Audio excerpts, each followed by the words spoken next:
Fetch me a kilo of platinum, damn it! How else am I supposed to do these computations?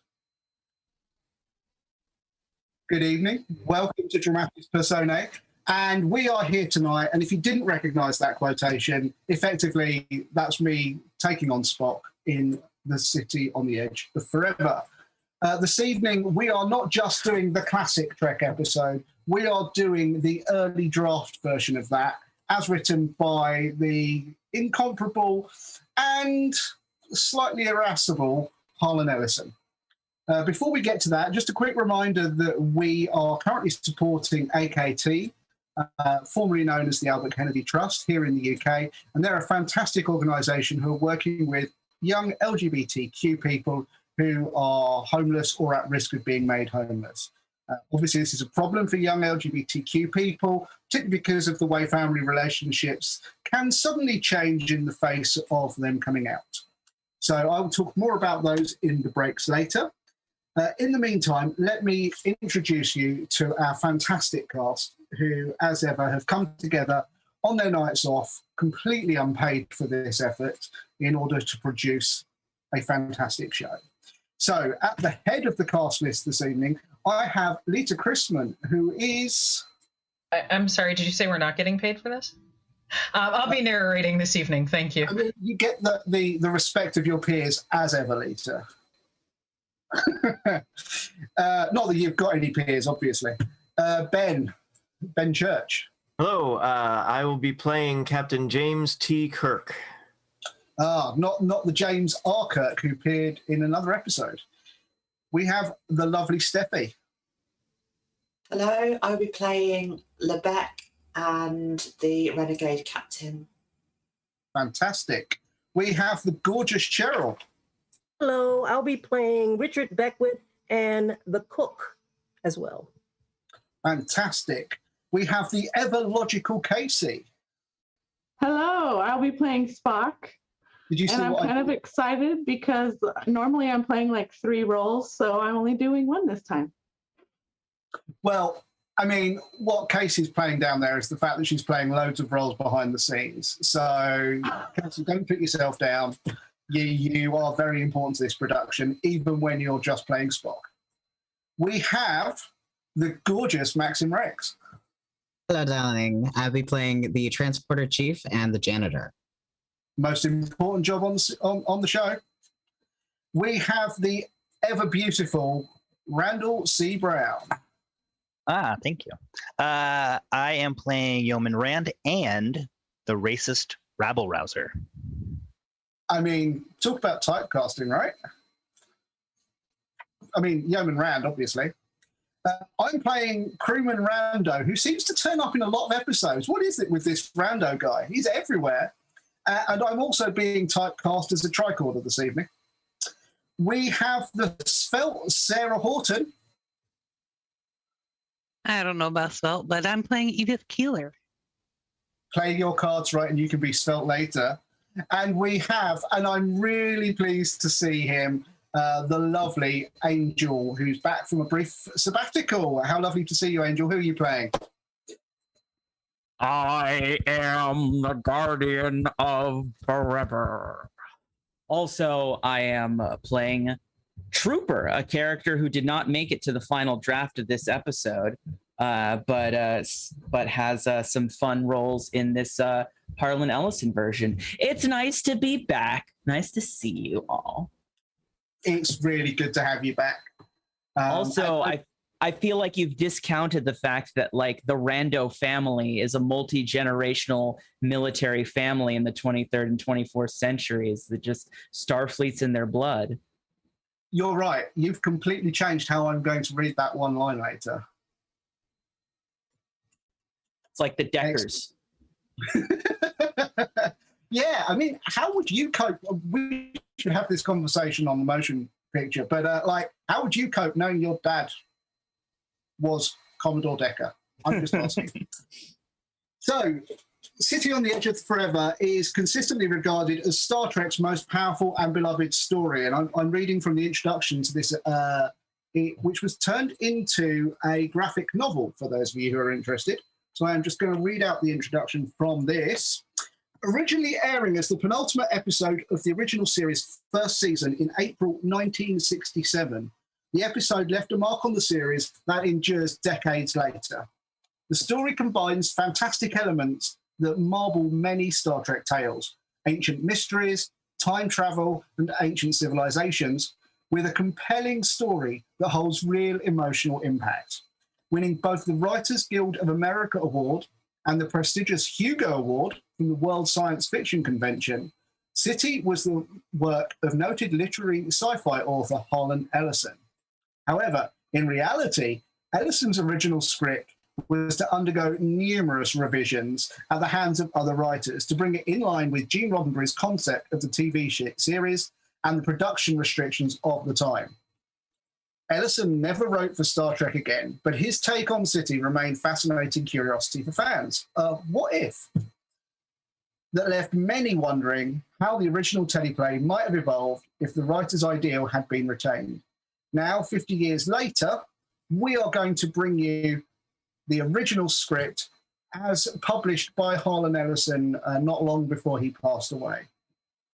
With the epic scope of the story's opening acts and a few off-message moments, it's clear to see why Ellison's draft never made it to 1960s TV screens, but nevertheless, it remains a dramatic and captivating tale from one of science fiction's most iconic voices. Thank you for that, Randall. I'm going to move straight over. Lita, why don't you take away The City on the Edge of Forever? Thank you. We find ourselves in outer space.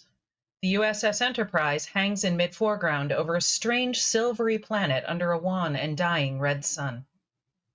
Ship's log, stardate 3134.6. Our chronometers still run backward. We have followed the radiation to its planet source here at the rim of the galaxy, but something else is happening.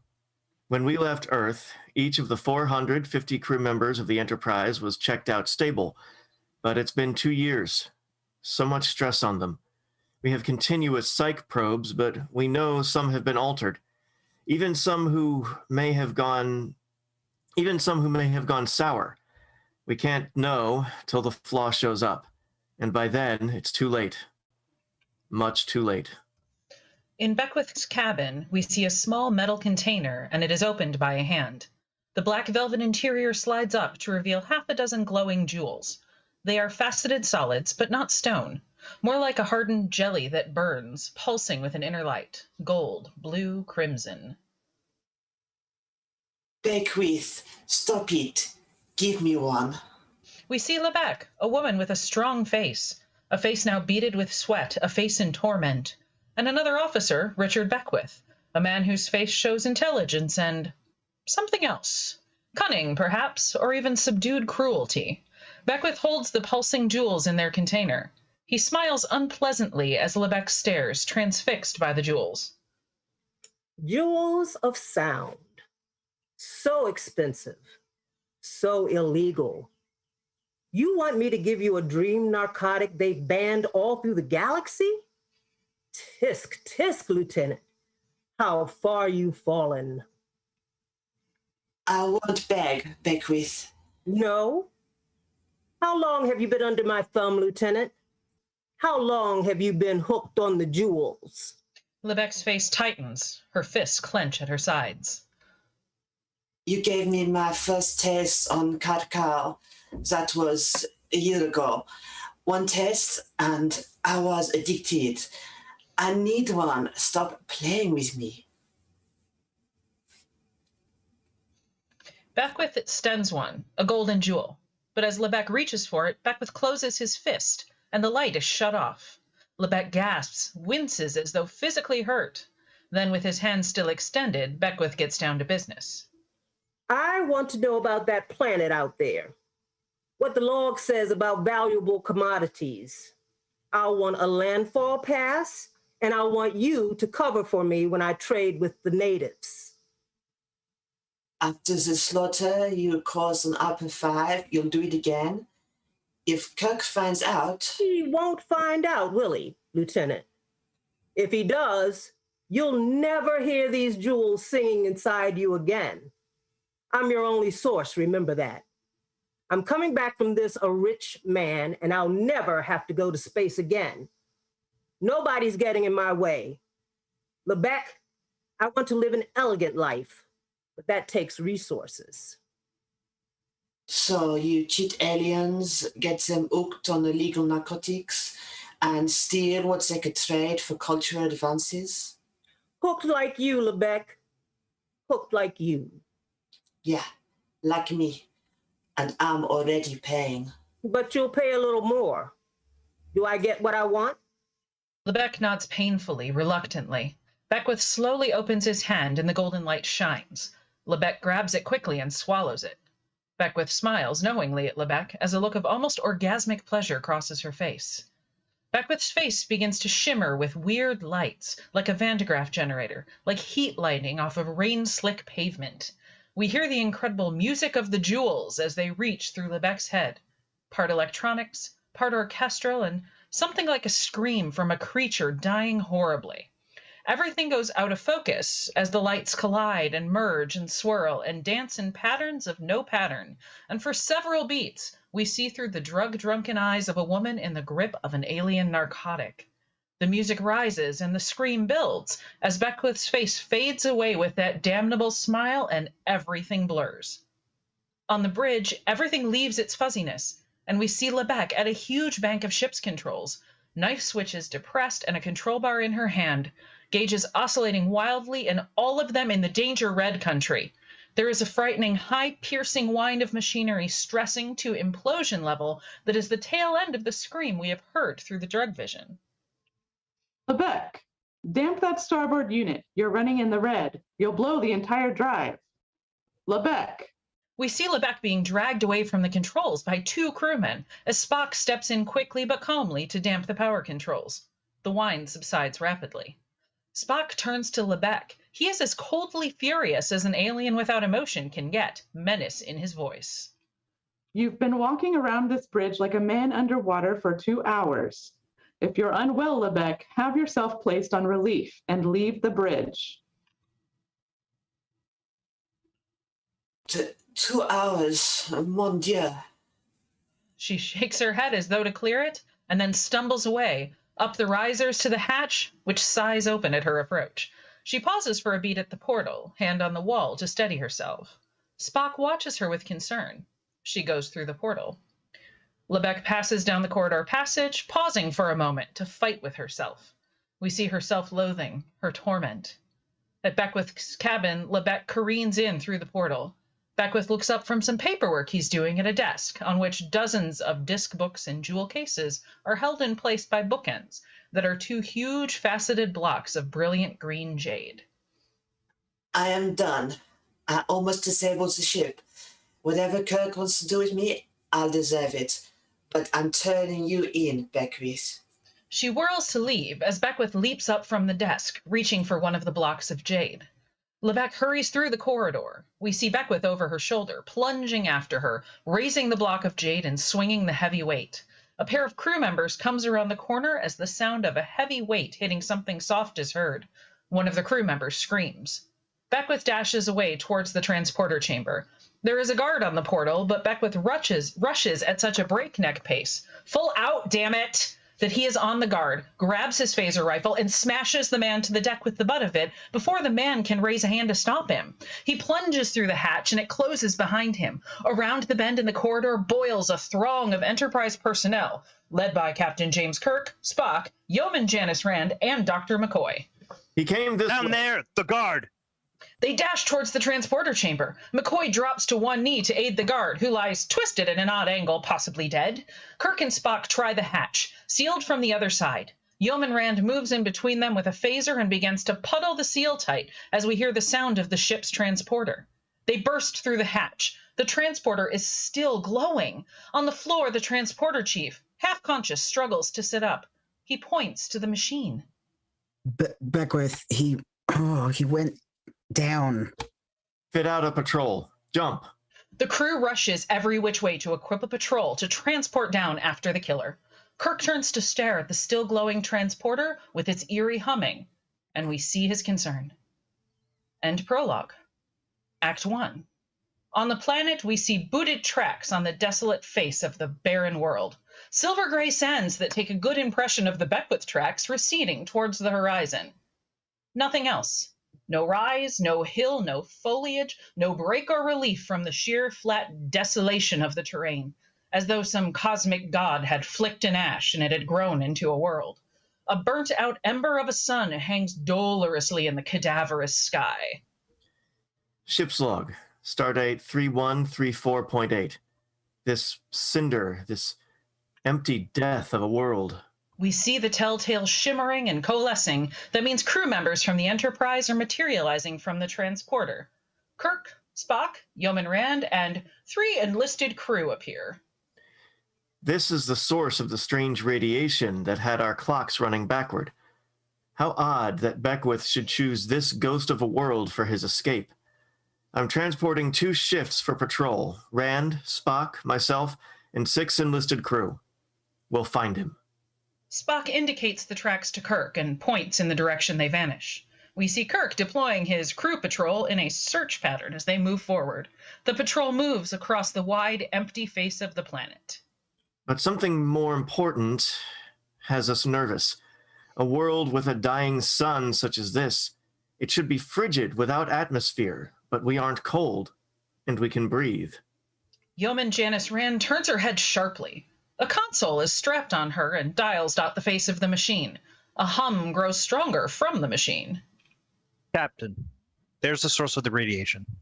We see Kirk, Spock, and the rest just behind her. Mountains on the horizon. Mountains that rise up into the sky till they become vague and wispy, rising straight out of the flat terrain like pilasters.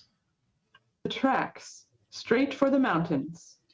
Past Kirk, as if they were miniatures right over his shoulder.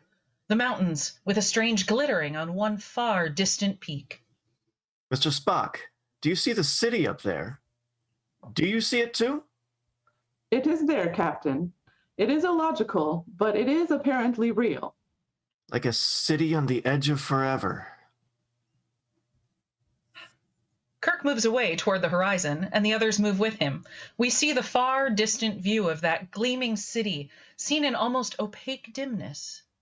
On the plateau, later, Kirk climbs up the last of what is obviously a rocky defile. The stones are a peculiar silvery material, with buried shimmers of light in them. Kirk climbs up onto the plateau.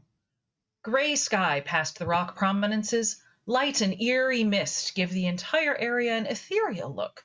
Niches up in the rock walls, boulders of the same bright substance here and there on a higher peak, but still quite far off, the city, glimmering as in a dream. We see for the first time the Guardians of Forever, who, for a beat, had looked almost like part of the stone walls. But we see now that they are men. But such men as have never before been seen. The instant impression is age. Old, terribly old as time itself, as old as the dying sun overhead. 9 feet tall, gray-silver in tone, shapeless beneath the long white robes that reach to the mist-laden ground. They seem incredibly tall, not merely because they are a motionless 9 feet in height, but because of their hair, which rises up like mitered headpieces, because of the beards that hang down from their silent and ancient faces. Though only their heads show, they seem almost religious in tone. There is a vast dignity and immense holiness about them. They do not move ever, and for a beat, we suspect they may be stone. Kirk moved toward them. They wait and watch silently. Spock moves in behind, then the others fanning out. One of the crewmen hefts his phaser, but without seemingly seeing him, Kirk makes a gentle motion with his hand to lower the weapon. They move closer. Who are you? We are the Guardians of Forever. You live in that city? Since before your sun burned hot in space, before your race was born. This place is dead, empty. Why do you stay? Only on this world do the million pulse flows of time and space merge. Only here do the flux lines of forever meet. Only here can exist the gateway to the past, where the time vortex of the ancients can work. Only here. And we were set to watch the time vortex. So many hundreds of centuries ago that even we do not have clear memories of it. The gateway to the past? A time machine? Not a machine. A creation. A vortex. Have you seen another man dressed as we are?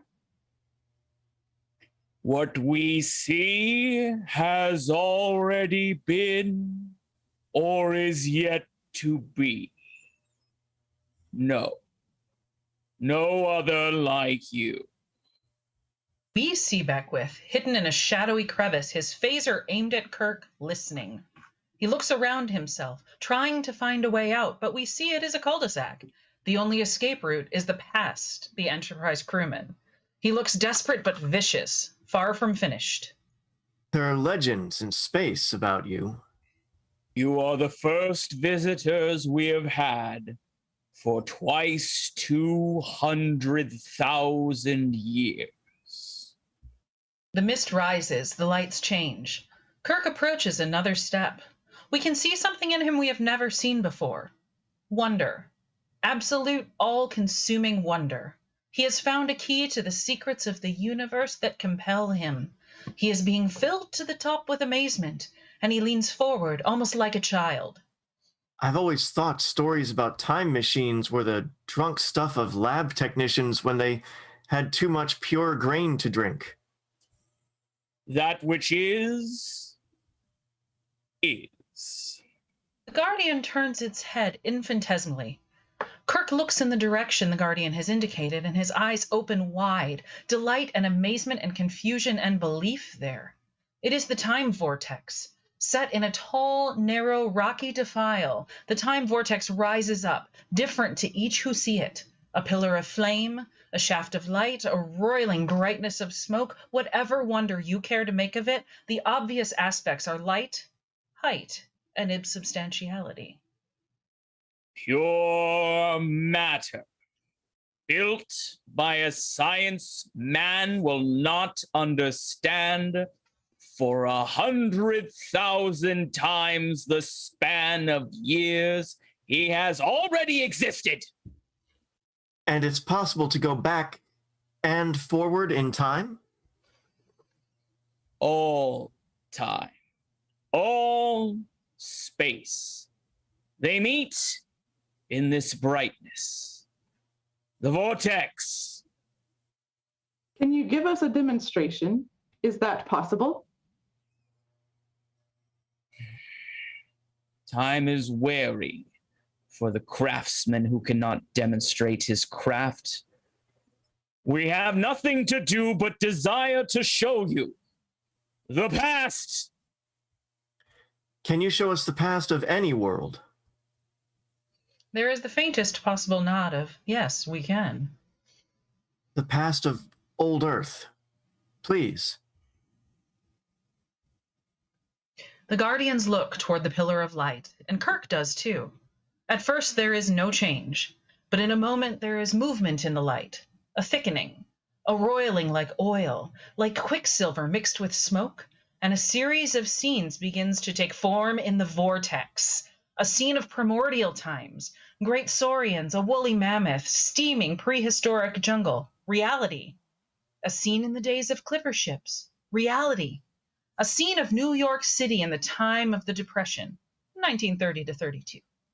Beckwith watches with as much rapt attention as Kirk and his patrol, but the cunning is there. The arched brow and the faintly smiling mouth. The animal has sensed an avenue of escape. Could we go back, any of us, say, to this time, 1930 of old Earth? Beckwith strains for the answer. The Guardians look immense, rising up, almost messianic in tone, something reverential as they speak about their religion time. Yes, but it is not wise.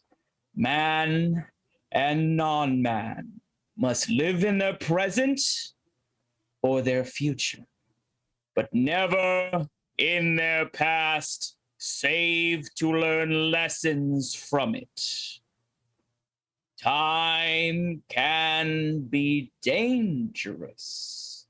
If passage back is affected, the voyager may add a new factor to the past and thus change time. Alter everything that happened from that point to the present, all through the universe. Spock is fascinated by the concepts, not the magic of it all. Then time is not a constant. It is not rigid. Time is elastic. It will revert to its original shape when changes are minor. But when the change is life or death, when the sum of intelligence alters the balance, then the change can become permanent and terrible. Like changing the flow of a river. A river, a wind, a flow. Elastic. It makes no difference how you imagine it to yourself. How long has it been since anyone went? We do not go back. We guard. For 100,000 years, no one has gone back. Captain, I understand now why we can breathe here, and why our chronometers turned backwards. The time vortex has been left set at 1930. We see the scene of the depression back there to remind us it's on. They've created a zone of no time here. Within the sphere of influence of the vortex, time does not move. All through the rest of the universe, it flows at its normal rate. But here... If they can control time, how much simpler it must be for them to control the atmosphere. There is wisdom that lesser species have not grasped. Perhaps you, who call yourselves men, will be next to guard all of time. But if this is true, how old you are. If time does not move at its normal rate here, how long have you been here to get as old as you are? But they have no time to ponder an answer, for at that moment Beckwith breaks from cover and makes a long run toward the time vortex. He is halfway there before they realize what is happening. Kirk and Spock plunge forward to stop him. Spock gets to him first and knocks the phaser out of Beckwith's hands, but Beckwith slams Spock across the jaw and keeps going. He grabs Yeoman Janice Rand as a shield and roughhouses her in front of him, ever closer to the vortex. She half turns and elbows him. He leaves her, and Kirk reaches him just as he closes on the vortex. Kirk sees he is going for the vortex and makes a flying dive for him, but Beckwith does a little dance step of broken field maneuvering and flings himself forward. He dives headfirst into the vortex. There is the sound of a loud whoosh as space rushes to fill the vacuum where he has been, even as Kirk grabs up the phaser lying near him on the ground and fires at the vortex. A blast of coruscating energy hits the light pillar but does nothing. The vortex is empty. Beckwith is gone. Kirk crawls back to Spock, who is just rising.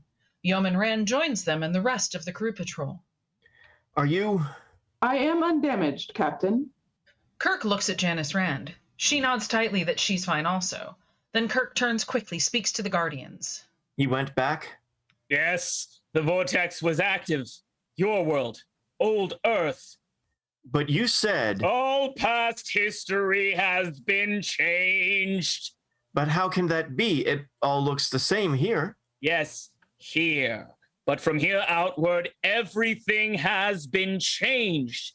It is another universe in which we stand. How has it been changed? High on that farther crag, the city begins to pulse and glow. We see it over the Guardians' shoulders. One of the other two, who has been bone silent all through this action, suddenly begins to show animation. His body quivers ever so faintly under the robes, and his face makes a slight movement. The time flow has been diverted. We are being summoned. The machines of the ancients are registering traumas in time. We must return. And they vanish. The vortex dies out. We have to get back to the ship. Yeoman, signal Enterprise for transporter pickup. Give these coordinates. Yes, ma'am. She fiddles with the console, bleeps a signal. If they were right, if it's changed... Conjecture has no merit. Yeoman, stay with us for the second shift. Send the lower ranks up first. Yes, sir. Pickup commencing. The 6 enlisted personnel group together. They begin to shimmer as we have seen previously, and then vanish. Kirk looks at Rand. Captain, what's happened up there, sir? Beckwith may have killed again. In the transporter chamber, Kirk, Spock, and Rand materialize. As they appear corporeally, suddenly we see Kirk's face assume a broad expression of disbelief and consternation. Rand's eyes widen in total confusion. Even Spock is momentarily set back. Rand gives a small yelp of anxiety. The 6 enlisted personnel are herded into a corner, being held at bay by men and women with weapons totally unlike those used by the Enterprise crew. The captors are renegades. Their dress is not regulation uniforms, but motley garb, each one wearing what he or she feels like. They are unkempt and as vicious-looking as a crowd of freebooters can look. There are as many in the group as needed to hold the Enterprise crew at bay. In the forefront of the group stands the renegade captain, whose evil nature is so evident on her face that no one could doubt for a moment that this woman is the vilest scum of a million worlds. She has a weapon of extreme ugliness pointed at Kirk and Spock and Rand. Her smile is the smile of an animal.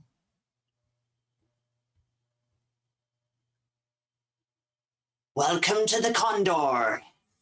Kirk's face expresses fear and bewilderment, and then a dawning realization that he has indeed wandered helplessly into a world he never made. End of Act 1.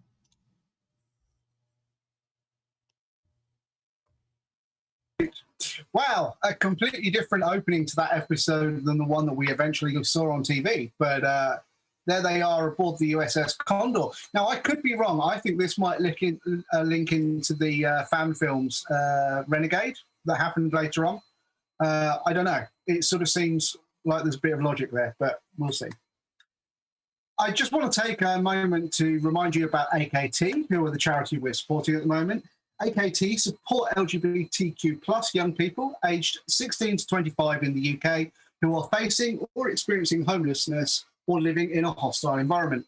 We support young people into safe homes and employment, education or training in a welcoming and opening environment that celebrates LGBTQ identities. Coming out or being identified as LGBTQ plus can sadly lead to young people being made homeless, even in 2021. 24% of homeless young people are LGBTQ plus, which is significantly disproportionate. Once homeless, LGBTQ plus young people are more likely to face violence and discrimination than young people who aren't LGBTQ plus. They're also more likely to develop substance misuse issues and experience sexual exploitation. This can all take a huge toll on someone's physical and mental health. 77% of the young people that AKT work with believe coming out at home was the main factor in causing their homelessness. And so it's vital that they're supported in an environment that is inclusive and celebrates their identities in order to improve their life outcomes. Although COVID restrictions are lifting slightly at the moment, AKT have continued to see high volumes of young people needing support, either because they're homeless or because their living situation at home is becoming increasingly volatile. AKT saw an 118% increase in new referrals from April to August 2020, compared with the same period in 2019. AKT are dedicated to being there for those young people, offering national virtual support via live web chat, email, and telephone. You can find out more about AKT at their website, which is www.akt.org.uk, and you can donate however small an amount or large an amount you want to our campaign, which should be in the comments down there, I think. And that's on Tiltify, who are our partner for raising funds.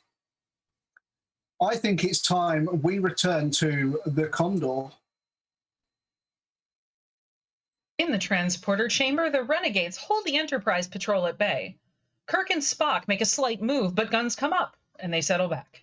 The renegade captain seems perplexed, but still a threat. Whoever you are, you shouldn't have come aboard. Kirk's bewilderment has passed. He speaks in an undertone to Spock. He was right. Time's been altered. Renegades. This isn't the Enterprise anymore. Beside the renegade is a technician who is operating the complex transporter console. Now, step down off that stage slowly. Kirk frantically seeks an escape route.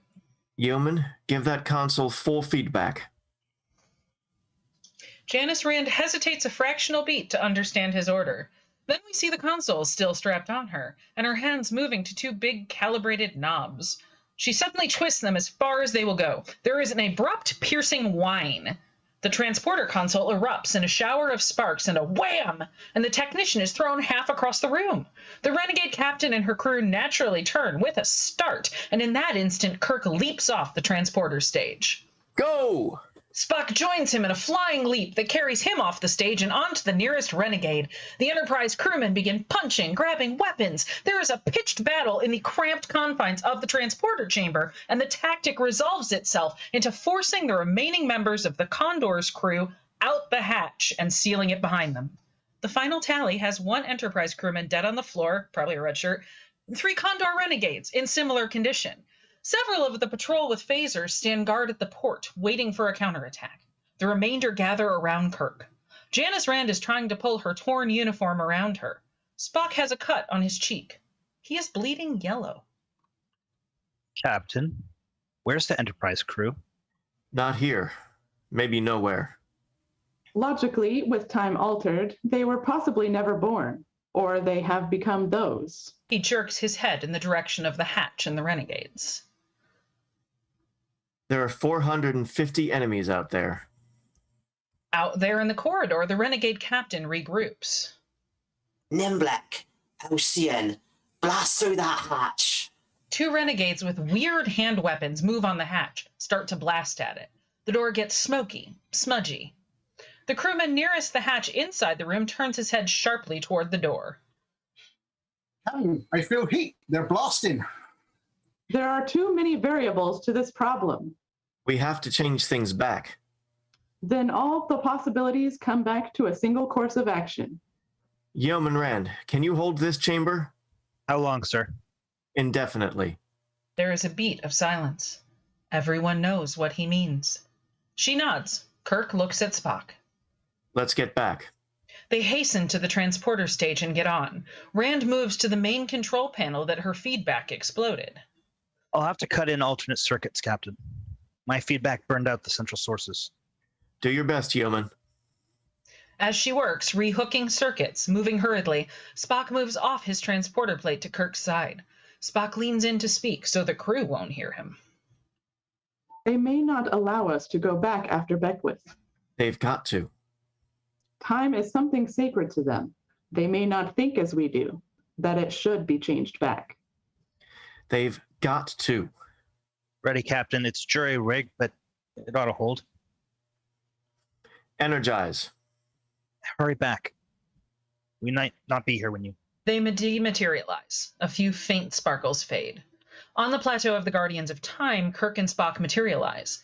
They look around, and then the Guardians pop into existence where they had stood before.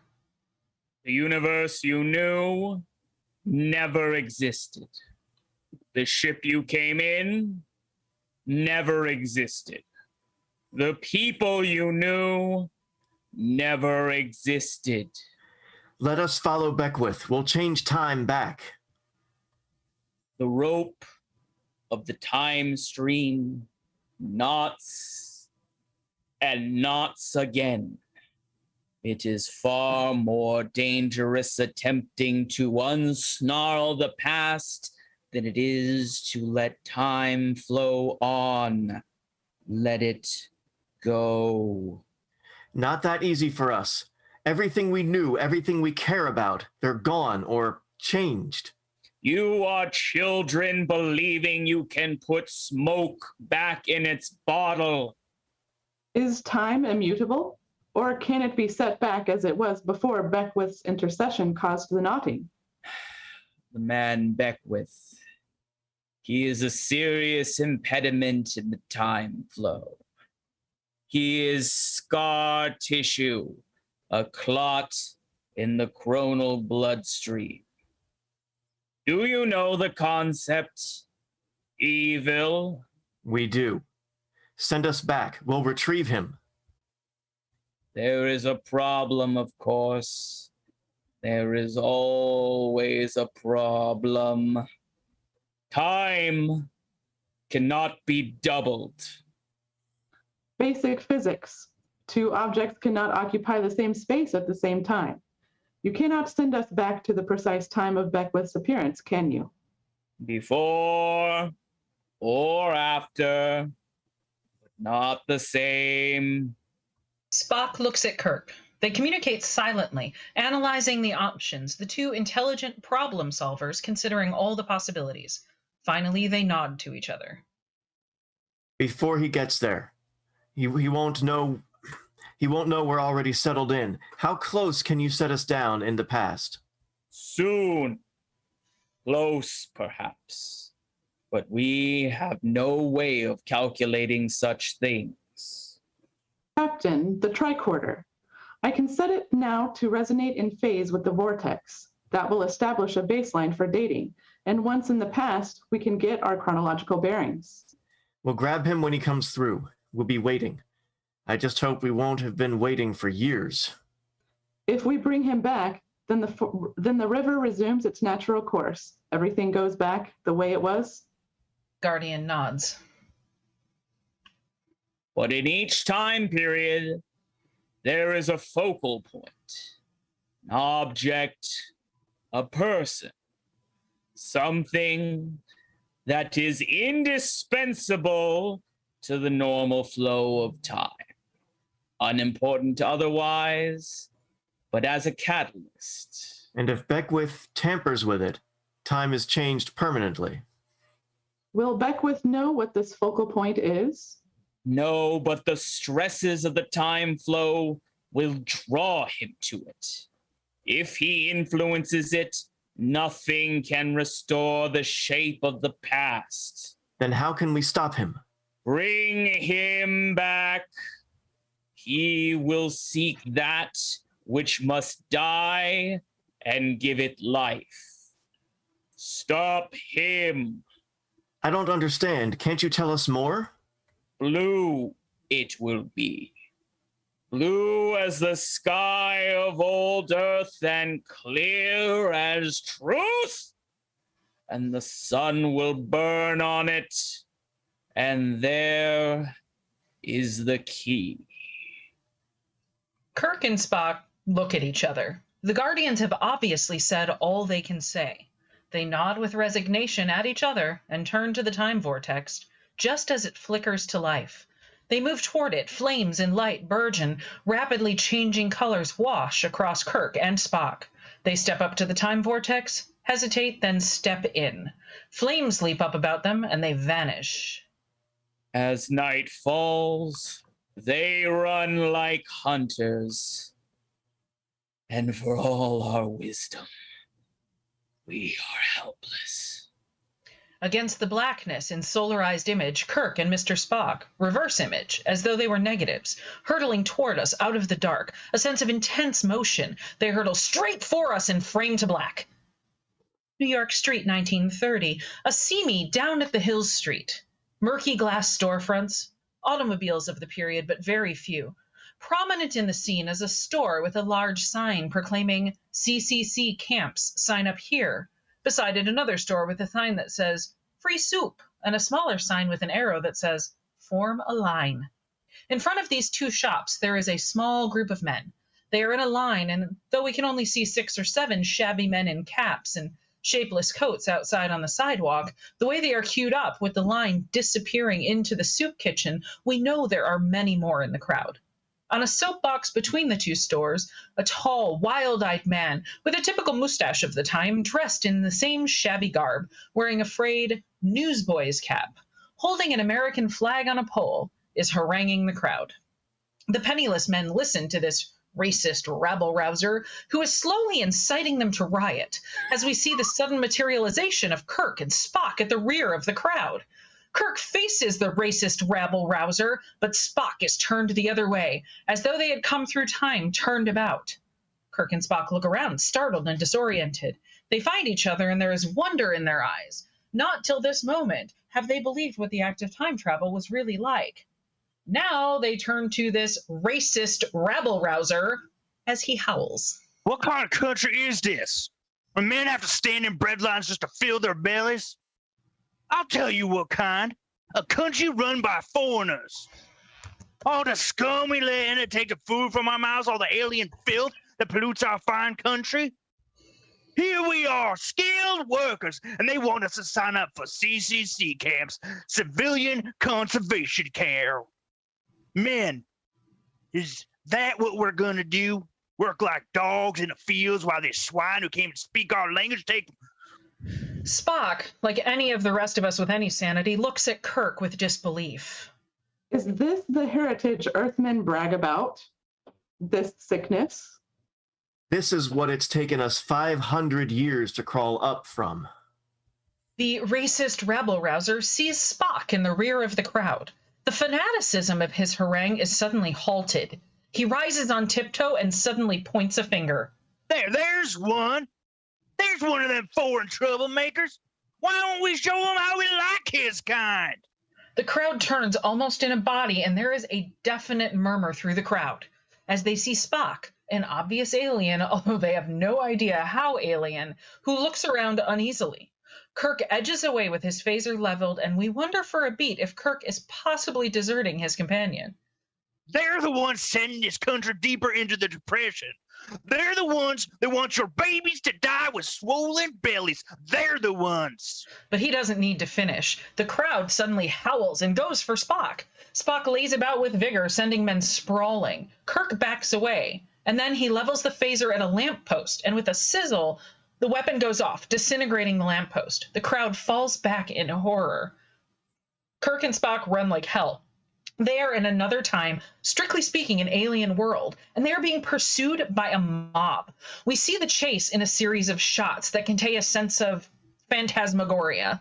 Down an empty long street of echoing buildings, around a corner and away from us, into and down the length of an alley, knocking over garbage cans in their wild flight, straight for us as they jump to catch the top of a fence and Tennessee roll over it, through a backyard hung with wash. Kirk grabs Spock and pulls him down some steps into a shadowy basement entrance. They plunge through the darkness, their momentum carrying them all the way to the rear, near a coal bin, from which coal spills onto the basement floor itself. A furnace of the old stoke type. They slip behind it and slide down to sit with their backs against the wall. Barbarian world. They were hungry and afraid. As violent as any primitive world we ever landed on. All right, we're safe now. I would call this anything but safe. Barbarians. You're an accomplished ethnologist, Spock. You know all races go through a violent phase. My race never languished in such ignorant behavior for thousands of years. We went to space in peace. Earthmen came with all of this behind them. And that's why you hit space 200 years after us. Try to tell me Earthmen uplifted my race. Tell me that and use Beckwith as an example of nobility. Should have left you for the mob. Spock is about to say something that borders on beak. He starts, stops, resumes his mask of imperturbable alien calm. I spoke out of turn, Captain. Mr. Spock, you're picking up dirty habits hanging around with Earthmen. Emotionalism. We have some immediate problems, Captain. You draw a certain amount of attention, Mr. Spock. We'll have to disguise you. Spock says nothing, but there is a look of disgust on his face. He half turns away as Kirk rises. There's a line of clothes back there. I'll see if I can liberate some period costumes for us. see if you can locate a ring to go through my nose. Kirk smiles with amusement and slips out of the basement as Spock settles back uneasily, looking around. Later, Spock and Kirk are now dressed in ill-fitting 1930s style garb. Note, please, please, please let these clothes not be tailor-made for them. It always looks phony. They're buttoning their last buttons. We'd better get out of here. What's your hurry, fellas? They turn sharply, and in the dim light from the stairwell leading upstairs, we see a man in overalls, a janitor, who is watching them. We were just going. It's cold out there. The janitor comes down toward them. He has a shovel in his hands, but though he holds it ready, there's nothing menacing about the pose.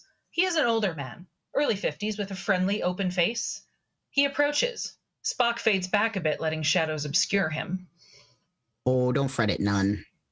I get a lot of blind bindle stiffs down here. You can hang around a while if you like. Get the chill off. No, we'd better be going. They start past him and he turns to watch them. Hey. Kirk and Spock stop, turn around. I need a couple of men to clean up the alley. Sweep out the air shafts, you know. Tenants always dumping stuff down there.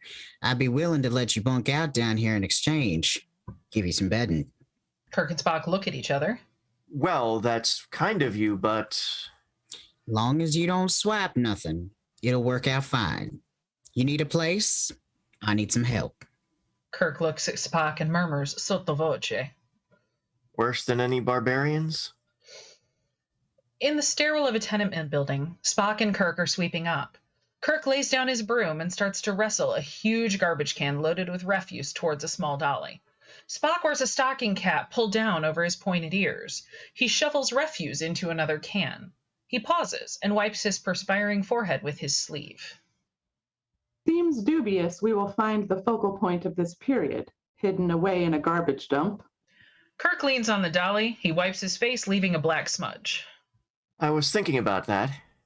If Beckwith will be drawn to it, won't the same apply to us? Perhaps, but what if he gets to it before we do? Where's the tricorder? Spock disappears into the darkness of the basement, and there is the sound of metal grating. In a moment, he returns. He hands the tricorder to Kirk. Kirk activates it and speaks into the machine. Memory banks. Activated. Integrate all data on old Earth, year 1930, old style. Compute for variables resulting in major alterations of historical flow. When these variables have been postulated, integrate for the crisis points. Working. Integration procedure involves 7th level extrapolation and attendant internal function overloads and failure. Give estimated time for completion of procedure. Procedure initiated. 3 hours Earth time. Proceed. He turns off the tricorder and hands it back to Spock, who vanishes once again into the darkness as Kirk speaks to his unseen presence. Think we can keep busy shoveling garbage for 3 hours? That is not what troubles me, Captain. That much integrating at that level for that intensive a period may well burn out the circuits.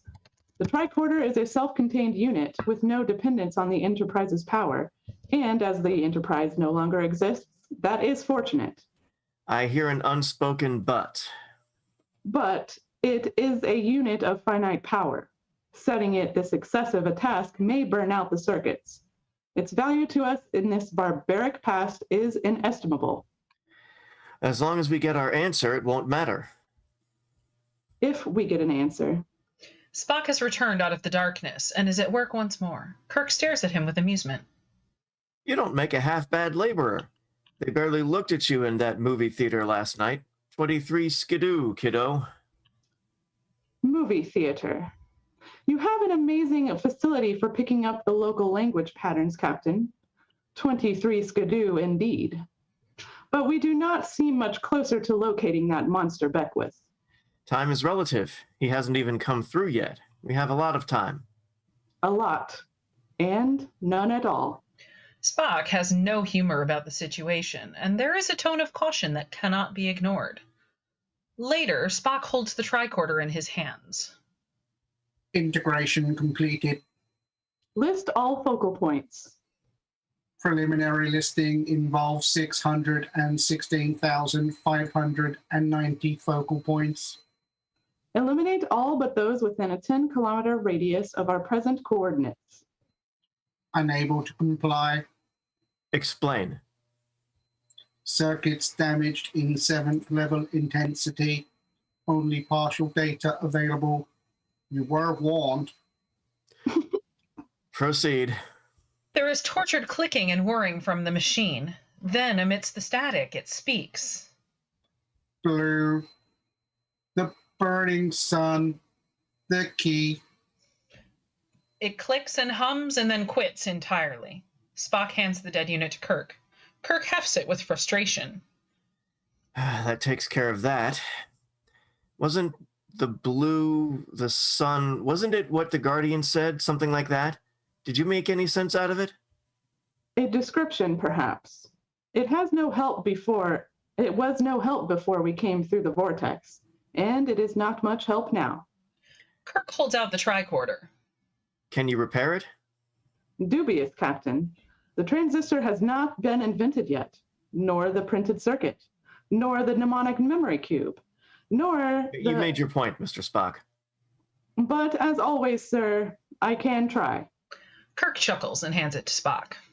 I'm going out to get a job today. Perhaps I should do the same. Forget it.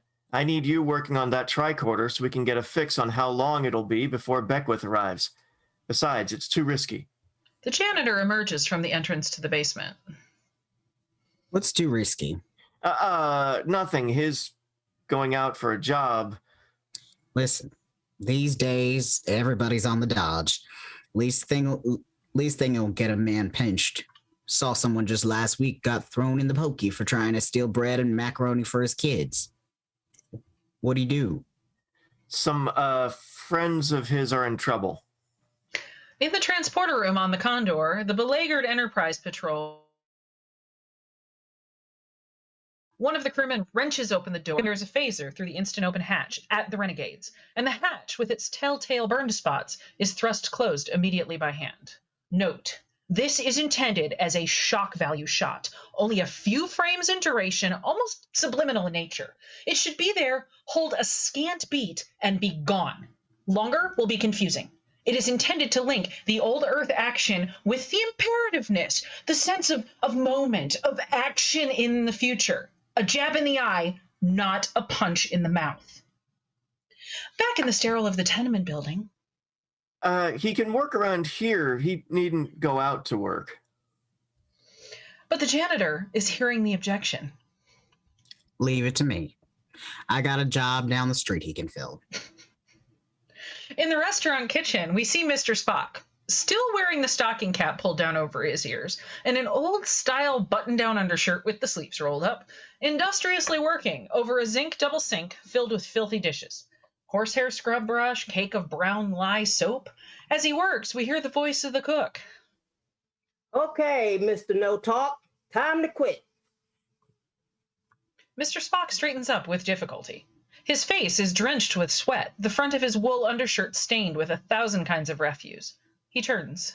Night shift coming in. You can knock off. Mr. Spock starts to leave slowly, painfully, the way it feels after a day of boring, nauseating drudgery. He takes his seedy jacket from a peg near the sinks and starts away as the cook stops him. Hey, bum. Payday today. You been on a job a week? Don't you even want to know when you collect? Spock stops. There is an expression of infinite weariness there and resignation. The cook takes some money from his pocket. Let's see now. 15 cents an hour for 10 hours a day. That's $9.50 for the week. He starts to count it out. He hands it over to Spock and starts to put the rest of the money back in his pocket. Spock's hand snakes out quickly and he grabs the cook's wrist in a grip that is obviously painful. The cook's face screws up in anguish and he bends a little to the angle of Spock's pressure. Then, in a very calm voice, Spock addresses him. $10.50 for the week. 70 hours at 15 cents an hour. Hey, let go. You're going to bust it. $10.15. Okay, 10. 10, anything you say. Yeah, I figured it wrong. Spock releases him. The cook rubs his wrist furiously. Jeez, you don't have to ruin a stiff just because he misfigured something, do you? Here's your lousy buck. He hands Spock the extra $1. Spock moves towards the door. You sure learned to figure money pretty quick. And you didn't speak so good last week like that. You was just playing dumb. But Spock has slammed the door to the exit. Out on the street, it is evening. Spock moves down the block out of the alley. It is a typically dressed 1930s scene with enough people on the street to give an impression of a populated evening. Cars in the street, vendors with pushcarts, street lamps illuminating a stickball game. And on the corner as Spock nears it, we see a crowd gathered. Not a large crowd, but enough bodies to indicate a sizable small gathering. There is a woman on a tiny dais, there on the corner, and around her are several Salvation Army types with bass drum, cornet, triangle, clarinet. She is speaking to the crowd as Spock draws abreast of them. We hear her voice as he comes toward the group, the voice of Sister Edith Keeler, the voice of truth. Note, an actress with a voice that is warm, mature, and truthfully effective is absolutely necessary in this role. Shadow and reality, my friends. That's the secret of getting through these bad times. Know what it is and what only seems to be. Hunger is real and so is cold, but sadness is not. Sister Edith Keeler is a young woman, possibly middle 20s, but with a voice that is instantly arresting. She is quite lovely, vibrant, truly alive, with a kindness, a radiance. She wears a simple dress, but over it she wears a blue cape fastened at her throat by a scatter pin in the shape of a sunburst. The color of the cape is an attractive, though not gaudy blue, and the sunburst is not overly obvious at first. And it is the sadness that will kill you, that will ruin you. We all go to bed a little hungry every night, but it is possible to find peace in sleep, knowing you have lived another day and hurt no one doing it. Spock is passing them now, and he turns with a nod of agreement as she says these words of profound simplicity. His eyes widen, and he sees something. Blue it will be, blue as the sky of old earth. Love is only the absence of hate. Clear as truth, and the sun will burn on it. Spock's eyes widen with recognition of the focus point in this time era. He moves toward her, and we see revealed a placard that was obscured before, while the voice of the Guardian ends its phantom reminder. And there is the key. The placard reads, "Hear Sister Edith Keeler speak." End of Act 2. Well, it's wow. It's like Joan Collins is in the room just waiting to drop some Harlan Ellison script on us. So just a quick update on AKT. We currently have hit £50 of our £150 target. If you would like to contribute to that, please do so in the links below. I thought we would get some of the comments from the people on YouTube. And what I will say is, first of all, our cast, we have 2 channels in which we add comments. The ones that we can actually do politely and get away with on YouTube are the ones we put on YouTube. So it's good to see you here, Alejo. Always nice to see you. I think you've probably watched every episode at this point. I don't know what you did in your former life, but you probably don't deserve this much. So, yeah, I mean, Casey, you're excited to do Ellison's original script. And loads of feedback on some of the voices. Those of you who don't know the way we produce this, we don't always do straightforward rehearsals beforehand. So we know roughly what people are doing, but we never quite know how these characters are going to be played. And I'm loving Lita. Lita, your sarcasm as Harlan this evening is just glorious. Steffi, your renegade on point.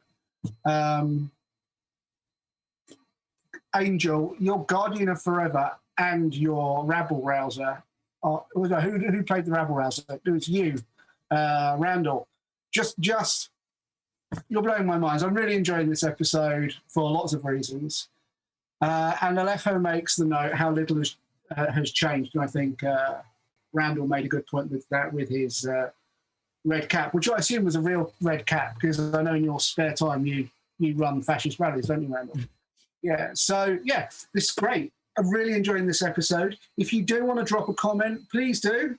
Yeah, we love you, Alejo, and we are always happy to see you. So please feel free to drop in any more comments in the below or on the side. Real quick, can I say that, like, in the original script, the racist rabble rouser was actually called the Orator? Yeah. And we changed it to racist rabble rouser because we thought that was more accurate. That's a really interesting point, actually. I mean, arguably, anybody who talks in public is an eraser, right? But yeah, I mean, that kind of makes Trump sound a lot more impressive than he actually is. Let's head back to the episode. If you do want to add comments, we're here all night, and we'll go back to Lita for Act 3. We are on a New York street. It is daytime. Sister Edith Keeler selects a few meager fruits and vegetables from a pushcart at the curb on the busy street we saw earlier. Spock and Kirk watch her from the security of an apartment entrance. You're certain? The cloak was blue as the sky of old Earth, fastened by a sunburst pin. And they said there was the key. Her name is Keeler. An amazing coincidence. There are no coincidences in time. The Guardian said Beckwith would be drawn to the focal point, as were we. It was inevitable. Edith moves away, waving gaily to the pushcart vendor, who calls something bright and friendly after her.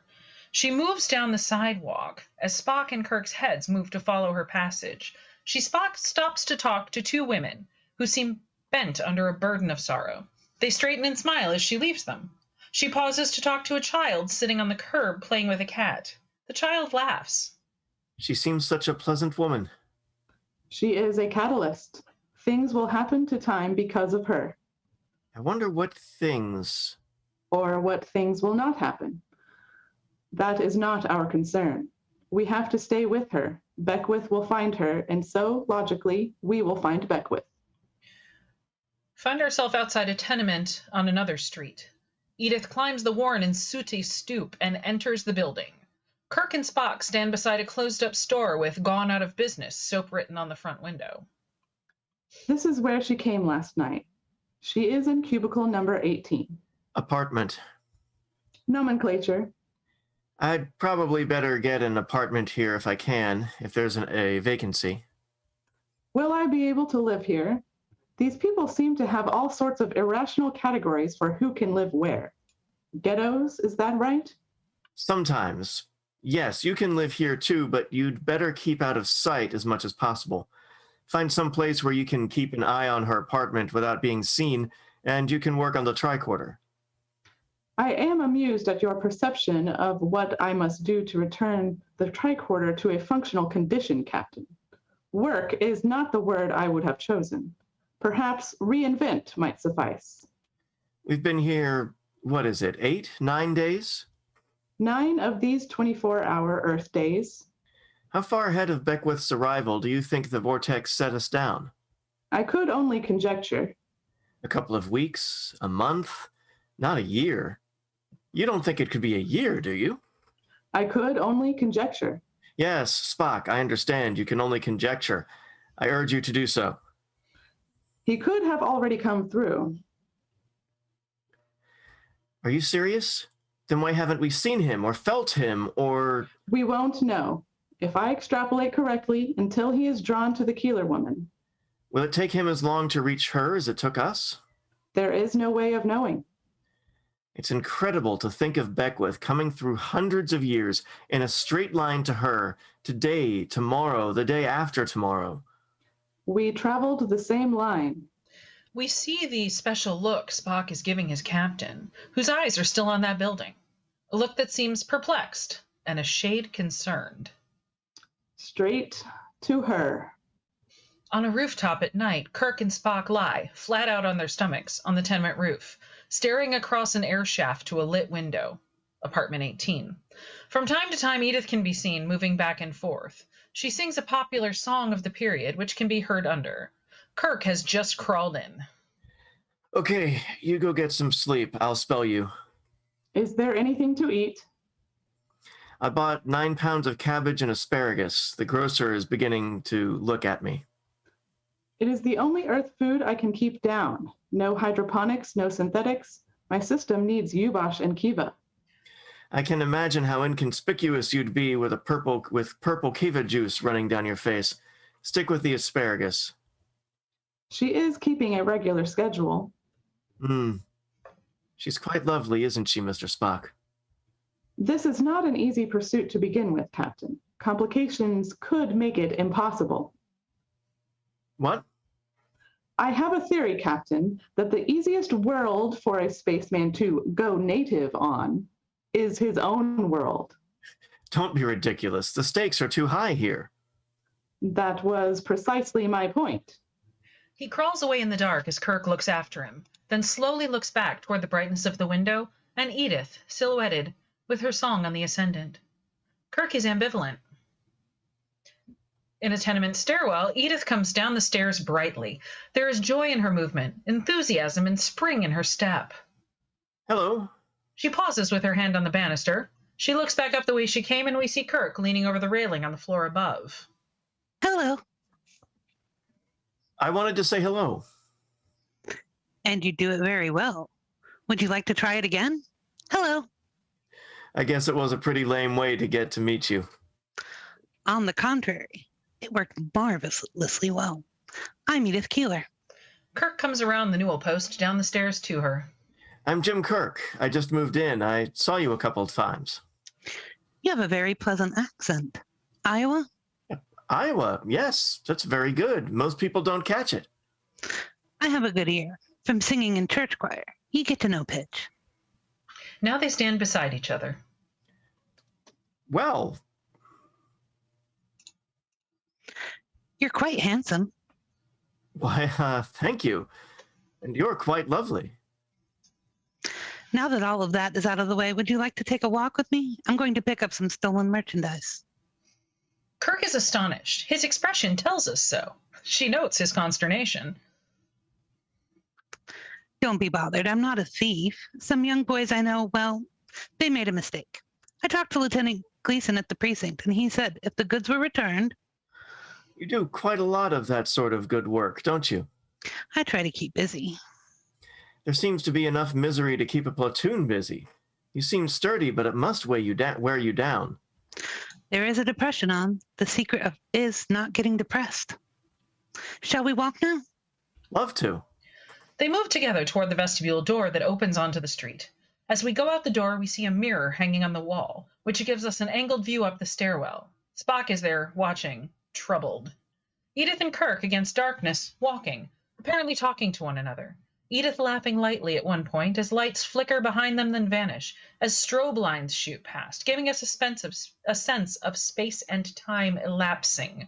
And slowly they reach toward one another without looking, and hold hands, still walking. Edith's apartment at night, a plain little room, the interior of what we saw from across the air shaft. Edith lives in the same simplicity of decency which she preaches. A little square table, covered with oilcloth, not a tablecloth, is in the center of the room, and Edith comes from kitchen to the table, set for two, carrying a hot dish of something. We hear a knock on the outside door. It's open, Jim. Kirk comes in a little wearily and essays the room. He is dressed in work clothes. He slumps into a chair and pulls off a shoe. What's the matter? I bought a cheap pair of shoes. They're too tight. She goes into the kitchen and putters there as we hear the sounds of her activity. She speaks to him from there. How's it going on the job? Drearily, but at least I'm learning how to operate a steam shovel. Should be of immense help in my chosen profession. She pops her head out, a dish towel in her hand. There are times when you say things that don't mean what you said. Know what I mean? Kirk knows. We can see in his face his amazement and possibly his concern. She is watching him. He motions her toward him. She comes carrying the dish towel and he pulls her down into his lap. Why do you say that? Sometimes you seem, well, disoriented, Jim. Like a man fresh from the country. Iowa? Further away than that. When night proceeds to fall, all men become strangers. It's true. Who said it? I don't recognize it.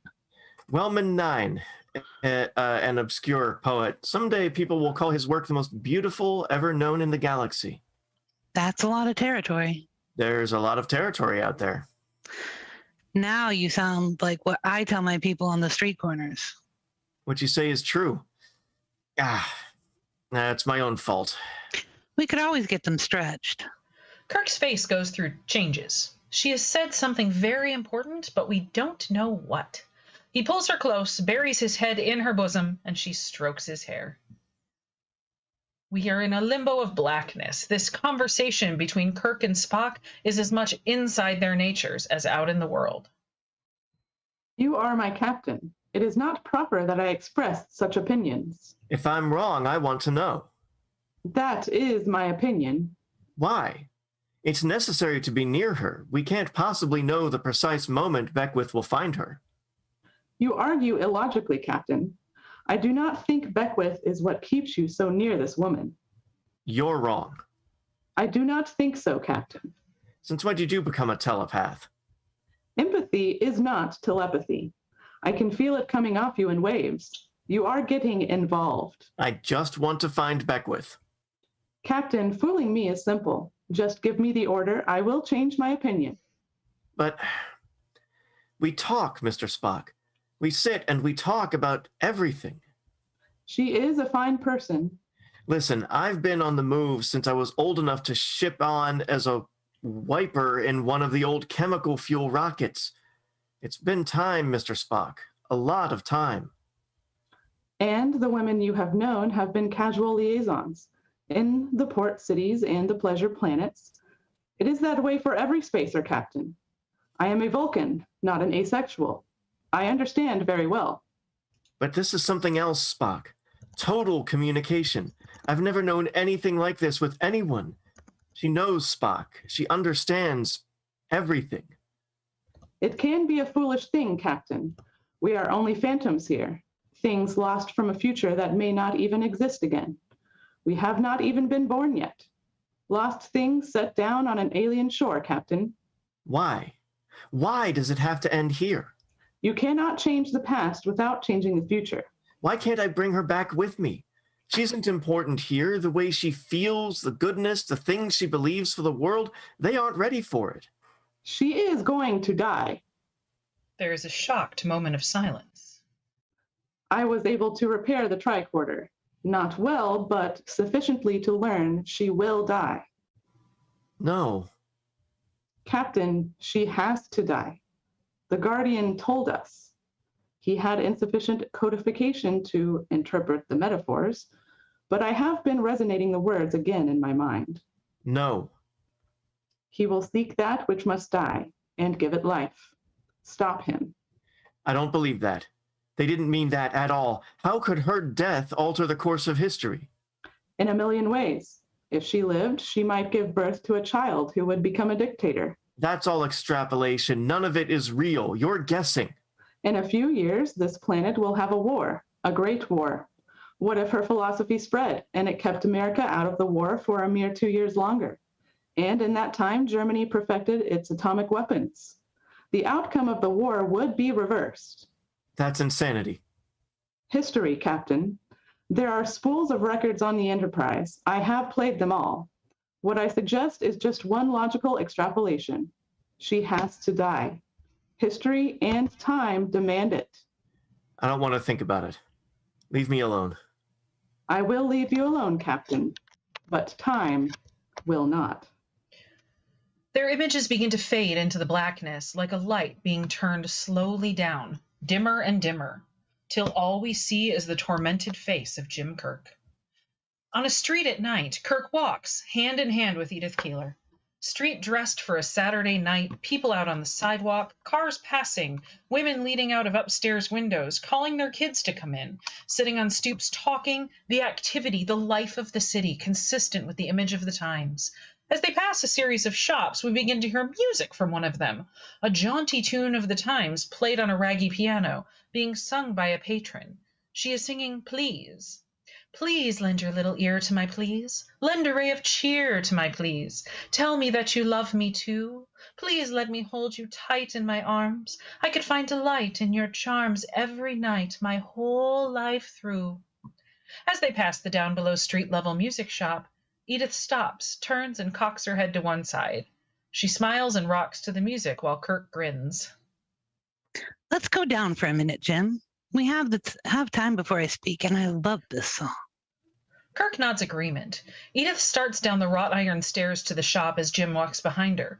Edith slips. She starts to fall, but Kirk reaches out to catch her. Just before he could catch her arm, his hand closes, spastically. She falls down the stairs. We see Kirk's face. He let her fall. He remembered what he was there for. We see Edith again, and for a beat, we think Edith may have died, but we see she is merely lying there, bruised. We see her face as she looks up at Jim with his clenched hands still extended. She seems to know he let her fall, and a confused, hurt expression crosses her face. Kirk rushes down to her, helps her up. Are you all right? Yes. I'm all right. Jim? We see their faces as Kirk turns away slightly, and we see the torment in his expression and the confusion on Edith's face. Out on the street in the daytime, the street with the CCC camp shop and the breadline shop, now minus the lamppost Kirk vaporized with the phaser. But there's nothing happening in front of the two shops. The cars and trucks still roll, but very few people on the sidewalk. Kirk and Spock move in from opposite sides, looking at each other, then turn to stare at the street opposite. My computations could be wrong. Let's hope not. Where is Miss Keeler? At the free milk kitchen. She'll be out of the way for at least 2 hours.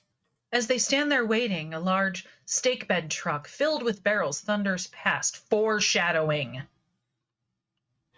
Edith told me that's the bootleg beer wagon.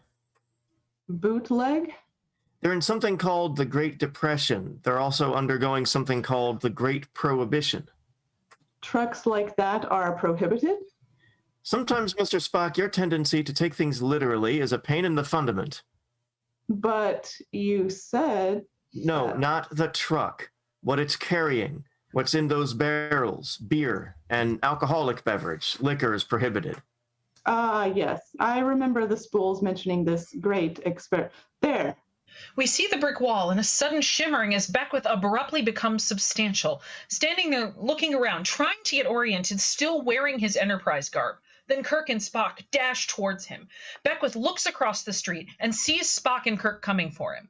He recognizes them instantly and turns first one way, then another to run, but he doesn't know which way. Spock gets across the street, but as Kirk moves to follow, just a beat behind him, another huge bootleg beer truck in the caravan rumbles down the street and Kirk is cut off. Spock reaches Beckwith, who falls back against the brick wall and raises a booted foot. He catches Spot in the stomach with the foot and hurls him back. Then Beckwith rushes away as the truck passes and Kirk reaches Spock. He helps him up. Which way? Toward the milk kitchen. They tense and race off down the street. In the tenement, as the vestibule door opens, Kirk brings Edith Keeler in behind him. He is rushing her, holding her by the arm. Jim, what is this? You shouldn't be out there alone. She pulls away and stands her ground. She's wearing the cape with a sunburst, but a different dress of the period. What in the world are you talking about? You come dashing into the milk kitchen, practically abscond with me. Now, Jim, I've got Kirk moves to her, taking her lovely face in his hands. And if we are ever to see the inner man, James Kirk, this is the moment. Gathered here in his hands is everything that means anything to him. Kirk is deeply in love. Edith, do you trust me? Jim, No, please. Do you trust me? I trust you. And I love you, Jim. A stricture of pain and pleasure crosses his face. She does not see it. He tilts her face up and stares at her for a long moment and then kisses her. She clings to him. After a long beat, they move apart a bit. Edith. Do you love me, Jim? It's the first time for me, so I don't know. Very much. More than anyone I've ever known. You've become very important to me. You can't know how important. And you're afraid, Jim. What is it? It's nothing. I just want you to be... He can't finish. She stares at him with wonder. Mr. Spock appears. He is carrying a burlap parcel. He stops on the stairs. Kirk looks at him and draws away from Edith. She looks, sees only a laborer. Spock watches them with silent understanding, then moves down the stairs and past them. He goes out. You'd better go upstairs. Please, trust me. I know you want to go back to the mission to work, but if you would, please go upstairs. Get some rest, an hour of sleep. Please, I have to go out for a while, but I'll be right back. Jim, if it's something you've done, some trouble. Nothing, Edith. I'll be right back, I promise. Just stay in your room and keep the door locked. Please tell me, Jim. He moves to the front door, opens it, and starts to go. I love you, James Kirk. Kirk pauses without turning, hearing her words. Then his jaw muscles tighten and he goes out the door. She stares after him. In the alley, Kirk passes, but sees Spock waiting, the burlap package still in his arms. He moves into the alley. Spock is looking at him with a silent condemnation. Mr. Spock, you can't know how it is with her. Are they still alive in the transporter chamber, Captain? You don't understand. You're not... I am not what, Captain? A human, subject to the pains and pleasures of love? No, that is true. I am merely part human, and I am merely concerned with saving the lives of the ones who trusted us to save them. I can't let her die. I can't. Then Beckwith wins. Time is changed. Spock starts past him. Kirk grabs his arm. The package slips out of Spock's grasp, falls, and a phaser falls to the ground. You can't use that on Beckwith. We have to bring him back, Ella. He stops, and his eyes widen. It wasn't for Beckwith, was it, Mr. Spock? Spock stares at him. They stand there across a sudden abyss of conflicting interest. Spock says nothing. He gathers up the phaser, rewraps it, and leaves the alley. Kirk's expression is one of growing helplessness. He turns away abruptly. On a back street in dead of night, Mr. Spock slips through the shadows. There is a rustle of cloth behind him. He carries the phaser now. He turns suddenly and Beckwith is there. The scuffle is only a moment in duration, with the two of them wrestling among wooden crates and cans of refuse. Spock falls. Beckwith grabs the phaser and dashes off with it. Spock follows. Beckwith snaps off a shot and Spock dives sideways to escape the lethal blast. Spock looks up from the sidewalk and hears the sound of footsteps running away in the darkness. His expression says time is growing deathly, inescapably short. End of Act 3. Thank you for that. I thought I would read a quick story from the AKT site. They've got a number of stories about people who have used AKT services. This one doesn't actually have a name attached to it, so it's anonymous, but here we go. My home life had always been quite complex, and after leaving university unexpectedly, I decided that I didn't want to return home, but instead moved to Manchester where my partner lived. In Manchester, I found myself feeling very adrift and isolated. I came to AKT as I felt like I had nobody to talk to, and as an LGBT organisation, I felt confident that they would understand and be able to help me with the problems I was having.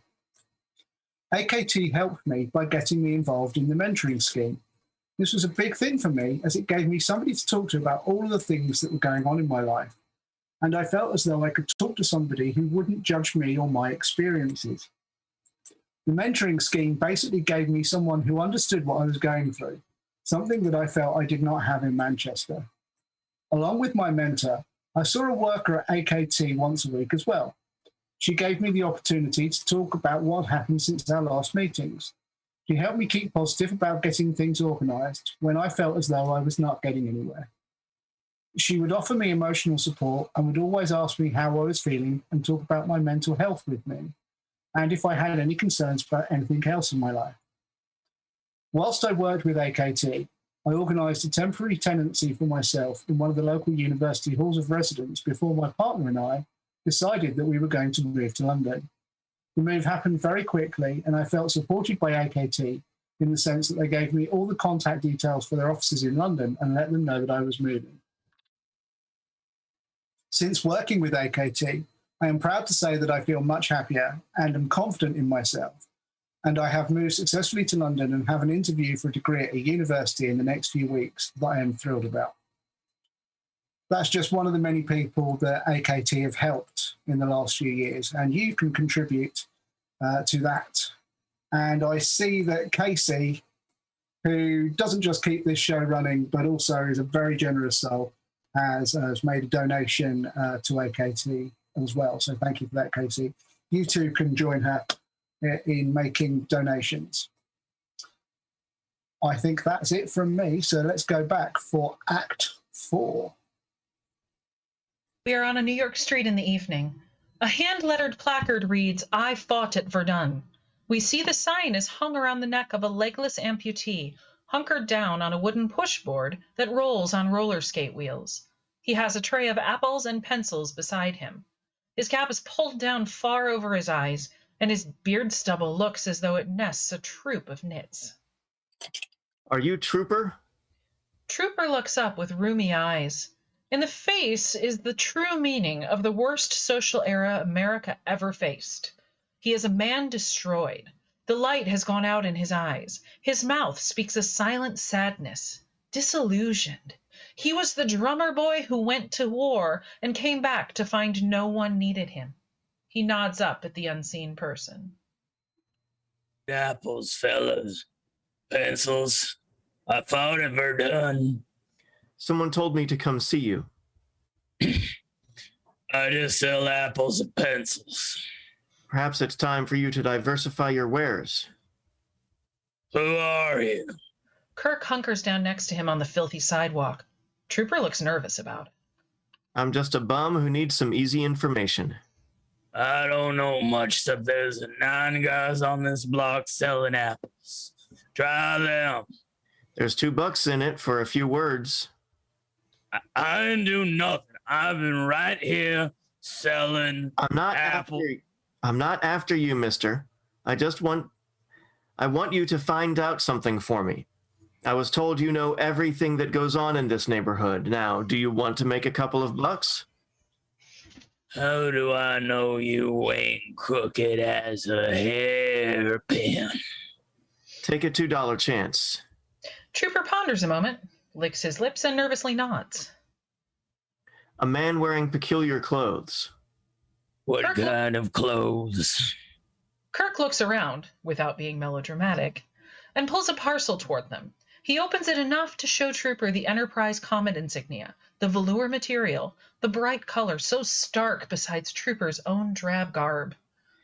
He'd be carrying a weapon. What do you want him for? For about $2. Let's see it. Kirk fishes out 2 crumpled dollar bills. Trooper touches them with an outstretched hand, but doesn't take them. I suppose I gotta find out before you give it to me. Kirk gives him the 2 crumpled bills of money. Trooper is astonished. It's the first real life we've seen in his face. I think I can trust a man who fought at Verdun. There is disbelief and a kind of grandeur in Trooper's face as he is confronted with dignity, trust, and honesty. He nods firmly as Kirk rises, and Trooper watches him go. Then, determined, he gathers his wares, and using 2 padded blocks of wood with hand grips, he propels himself down the sidewalk on the roller skate platform. Edith's apartment, that plain little room. Edith and Kirk are eating cake and having coffee at that same little square table covered with oilcloth. A radio plays some music. Too rich? Pardon? The cake. Did I make it too sweet? No, it's delicious. I've never tasted anything like it before. You've never tasted angel food cake before, Jim? Uh-huh. I'd like to ask you a great many questions, but I'm afraid you might give me answers. Kirk lays down his fork, gets up, and walks to the window. He stares out at the night. She follows him in the shadowy room, stands behind him, barely touching. A sky full of stars. You'll never know how many. Are you going away, Jim? Perhaps. I don't want to. It's that foreign fella, isn't it? In a way. I know him, and he knows me. Edith turns him to her. She puts her arms around him and lays her head against his chest. All my life, I've belonged to other people. I know things will be cleaner, happier. I try to tell them so they'll wait, so they'll hope. But now I don't belong to anyone, and I'm losing my own hope. Jim? He holds her away for a moment and speaks earnestly. You're right. There are a million tomorrows. The one you believe in is the best one, I know. How do you know, Jim? Because I love you, and I know. A knock on the door. They stand a moment. Another knock. Edith looks at Kirk. He nods for her to open it. She goes to the door. It is Spock. She steps aside. He doesn't come in, just stares at Kirk. Kirk nods and walks past Edith. He turns for a beat to look at her, then follows Mr. Spock out. The door closes. In the hallway... Trooper was here. Is it Beckwith time? He thinks so. Good chance. Where is he? I have the address. Kirk nods and they go down the corridor. In an alley, a group of shadowy men wait in the corners and behind crates. Trooper is there as Kirk and Spock come upon the group. As they arrive, the burly men in the shadows turn to look and we catch their faces. The dregs, the gutter men, the outcasts, the strong-arm types one sees on any skid row. We can almost smell the stench of sour rye and sweat. I think the guy you're looking for, the guy with the hoity-toity clothes like you showed me, we saw him duck back in there somewhere. Has he got the weapon? If he has, he ain't using it. We can't let him kill anyone. The time flow. Kirk nods, understanding. He motions the street thugs back. They vanish, leaving Kirk, Spock, and Trooper alone. Kirk fishes a $1 bill out of his vest pocket and hands it down to Trooper. Hey, you didn't have to do that. $2 was enough. Thanks, Trooper. You take a powder. He's ours now. They smile briefly at each other, then Trooper fades away into the dark. Kirk and Spock start down opposite sides of the alley, holding close to the walls, half in crouch, moving stealthily. The alley tilts and weaves in the frame. Across the alley, past Kirk, we can see Spock moving like a mountain cat, smooth as oil, silent. Suddenly, a garbage can comes clanging with night-shattering impact down on Spock, who is sideswiped by the can and falls beneath it. We see the low rooftop and Beckwith framed against the night sky, phaser leveled at Kirk. Spock is struggling with the garbage can as Kirk looks up, sees Beckwith, and realizes he is pinned against the wall and cannot escape. Make this dangerous! Beckwith fires, a blur of movement from the alley mouth, and Trooper is there, hurtling towards Kirk on his little cart. He hits Kirk dead center, and the Enterprise captain is flung sideways as the phaser blast lances out. Trooper is hit, and with a sharp, short scream that cuts off in mid-note, he is gone. Spock springs to his feet, grabs the garbage can, and with incredible strength hurls it up at Beckwith.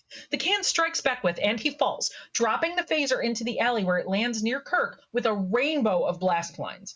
Kirk grabs it. Beckwith clambers to his feet and vanishes over the rooftops. Spock stands, watching, then goes to Kirk, who is rising. They look down at the power-blasted spot where Trooper was vaporized. The bricks are cleft in half, the cement is sundered, and Trooper is gone. All that remains is one of the hand-pedaling devices with its raggedy grip. Any death in this era that alters the sum of intelligence alters time permanently. If he mattered in a time flow. They stand long in silence. Why did he do that for you? Because I gave him $2, Mr. Spock. You know history. Where is Verdun? Spock does not answer. They stand in silence. A life has been taken. They stare down at the hand grip left by Trooper. Out on a street during the day, Edith Keeler in her blue-as-the-sky cape with its sunburst on her little dais, talking to a tiny crowd of half a dozen men and women. There are great times on the way. Days of gold and nights cool and sweet smelling. This isn't the only happiness this world turning under us.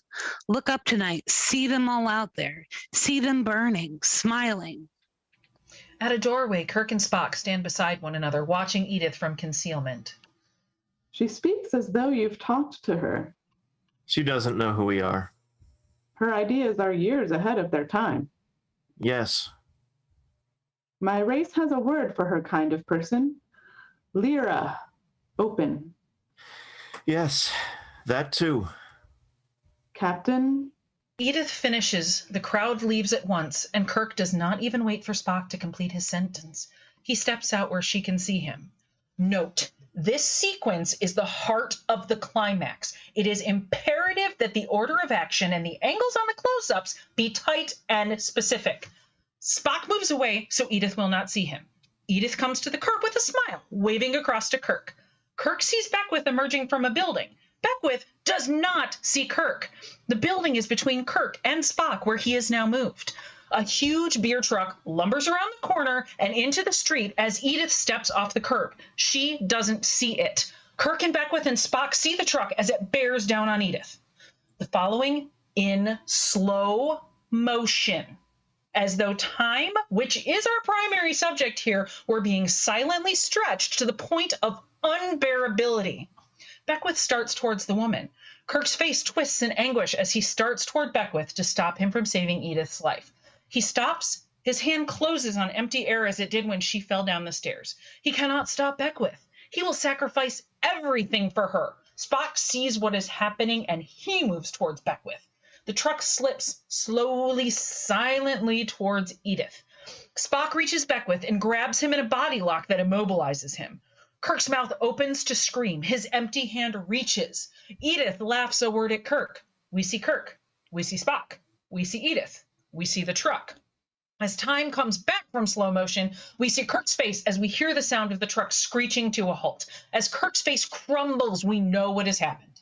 We see Kirk's face recede back and back and back, as though it were falling into a bottomless pit until it is barely a speck of tortured light against a blackness. Outer space on the Enterprise.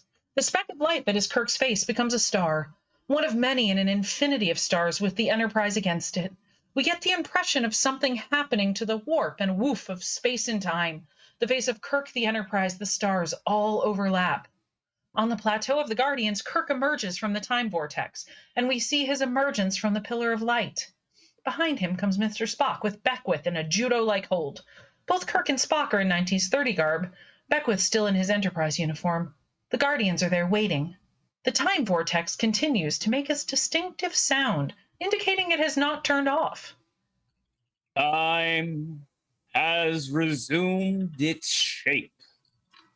What of Trooper's death? He was negligible.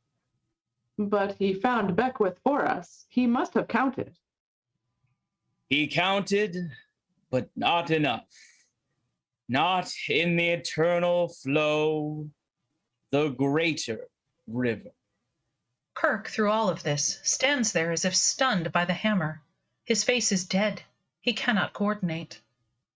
Everything is the same as before? Everything. We see Spock and Beckwith with the time vortex behind them. Beckwith abruptly twists out of the grip Spock has on him and without a moment's hesitation flings himself back into the time vortex. Mr. Spock gives a strange howl of frustration, so uncharacteristic of him, and makes a move to follow, but at that instant the vortex becomes silent, dark. Spock whirls on the Guardians. He went back.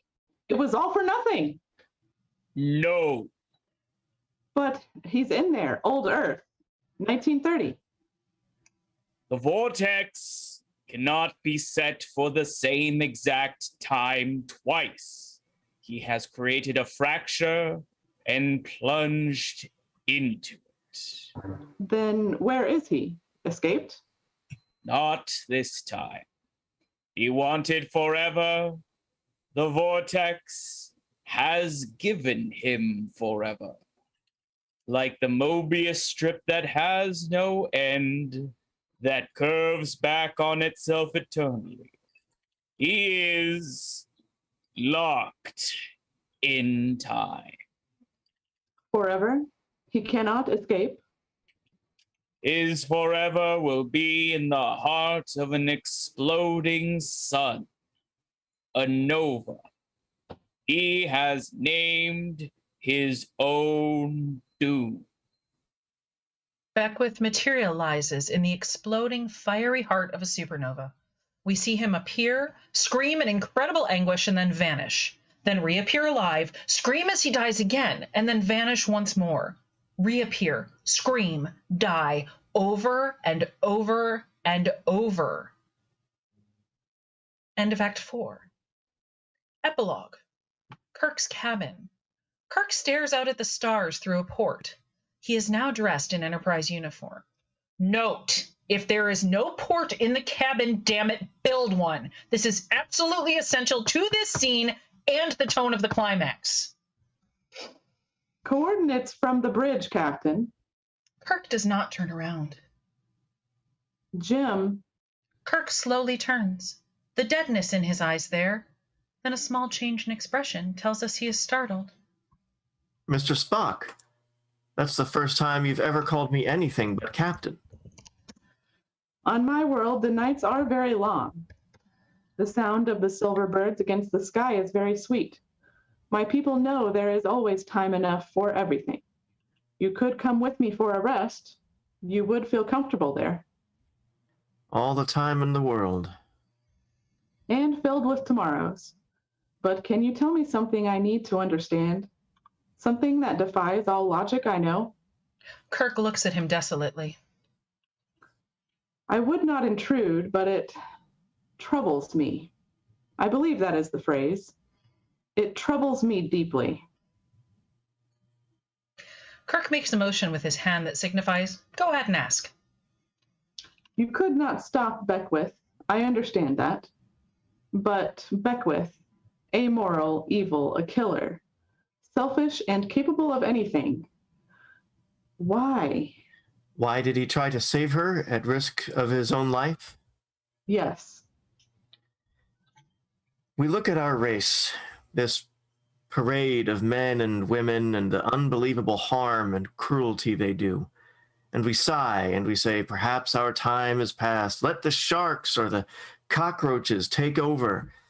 And then, without knowing why, without even thinking of it, the worst among us does the great thing, the noble deed, the spark of impossible human godliness, and we say, perhaps the human race is entitled to a little more sufferance.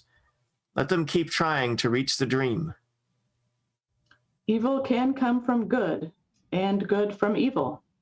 But the little man, Trooper. He was negligible. He fought at Verdun, and he was negligible. And she... No, she was not negligible. But I loved her. No woman was ever loved as much, Jim, because no woman was ever offered the universe for love. Kirk looks at him. There is understanding in his face, a sadness he will never ever lose because his loss is so great. But through friendship, caring, Spock has shown him understanding. His smile is in no way happy, but it shows resignation. He nods at Spock and Spock goes.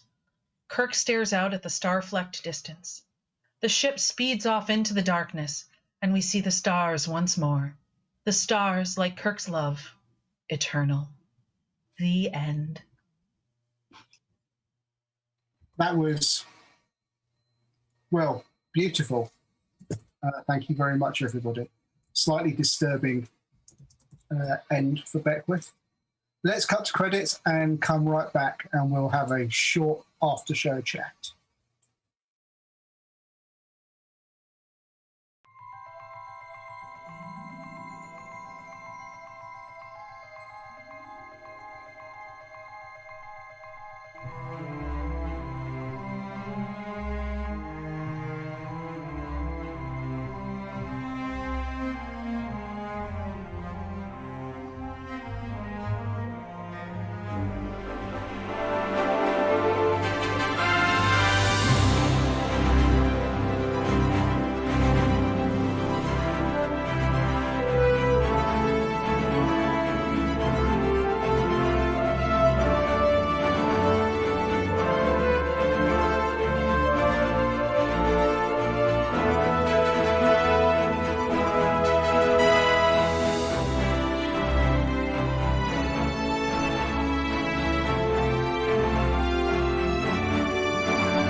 Welcome back to Dramatis Personae. This is the after show from City on the Edge of Forever, which we have just done. We didn't do the traditional script because that is just not who we are. We went for the original Harlan Ellison script. And boy, did that depart from the version that we saw on TV. Now, I know some of you have got some thoughts on this. So I'm going to go, if you don't mind, Angel, I'm going to cut straight to you because I think you have opinions and I think they're good opinions and we want to hear them. So hit us with your brains, sir. Well, I was just saying before we came back from break that I think, this is a good script, but the final version that we got on as far as the actual episode of the show was a better TV episode. The way that this is written very much feels like it could be a great novel because it does too much for an hour-long script. Like the renegade alternate future thing, which like basically at this point is a rehash of Mirror Mirror in the segment of the series, and basically Trooper's whole character are two things that are very much reasonably excised from the final episode because it does distract, I think, ultimately from Edith, from being able to focus on the emotional core, which is the conflict of, what to do with Edith Keeler and just like where the actual stakes are. So I think I now want to buy the graphic novel version because I feel like that was definitely a good thing to do with this version of the story. Yeah. So, I mean, as I mentioned earlier, I have a copy of the graphic novel here. In fact, I'm just looking for this. Here we go. So this is the blue starburst. Oh, wow. Nice. So you and can... fox eyes. Yeah. Oh, wow. That's beautiful. Cool. Yeah. So, I do recommend. It's actually, I don't want to pimp people out without getting paid for it, but it's available on the Star Trek comic collection, which is available from... This is our way of making sure we don't get busted for like copyright infringement. Just like we are promoting purchasing of the original material. So that's available from Eagle Moss in the UK. I can't speak to American availability, but it's certainly available from Eagle Moss in the UK.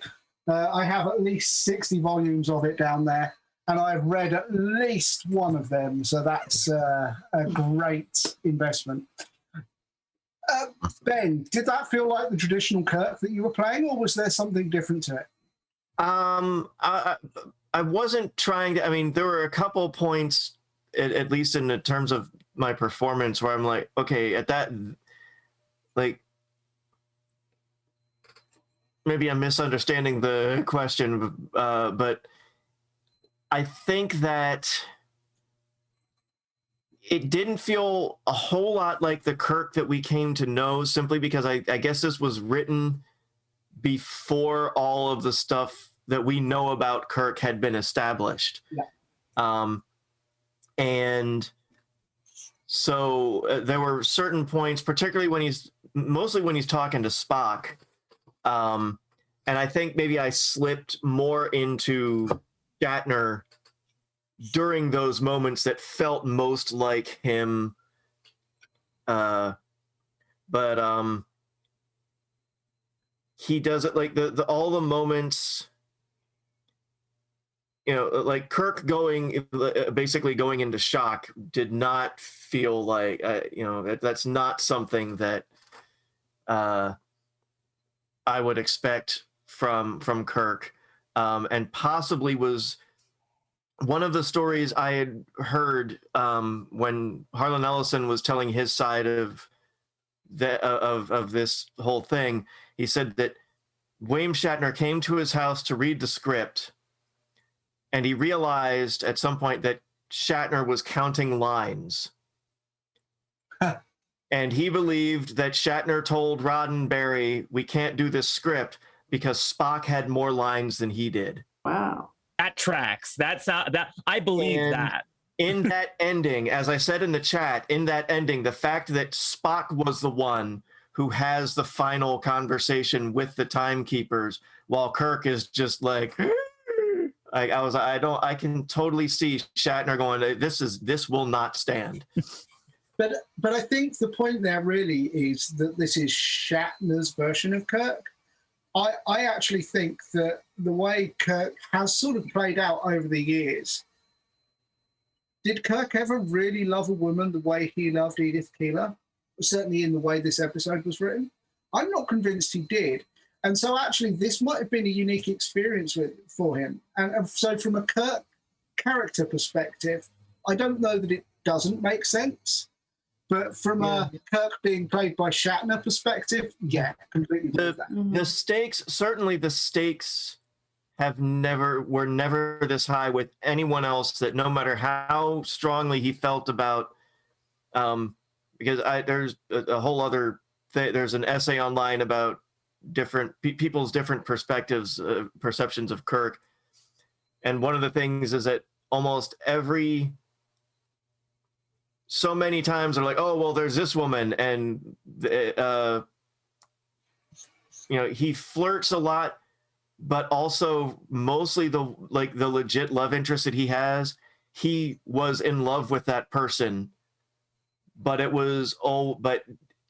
no point were the stakes ever this high. Yeah. And so that's why I think this is a legitimate response for Kirk as a character, but not Kirk as played for Shatner. Yeah. Mm-hmm. Lita, you had a lot of work to do there. Speaking of people with a lot of lines in this episode. You were really channeling Harlan Ellison. What feel did you get for his character?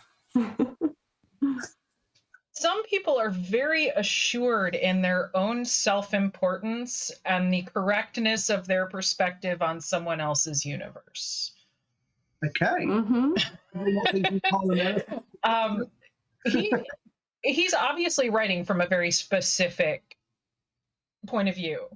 And there are points where it feels like he takes these other characters who aren't his creation, obviously, and just shoves them into their own, like, this is the mold I want for this person, so let's just put him there.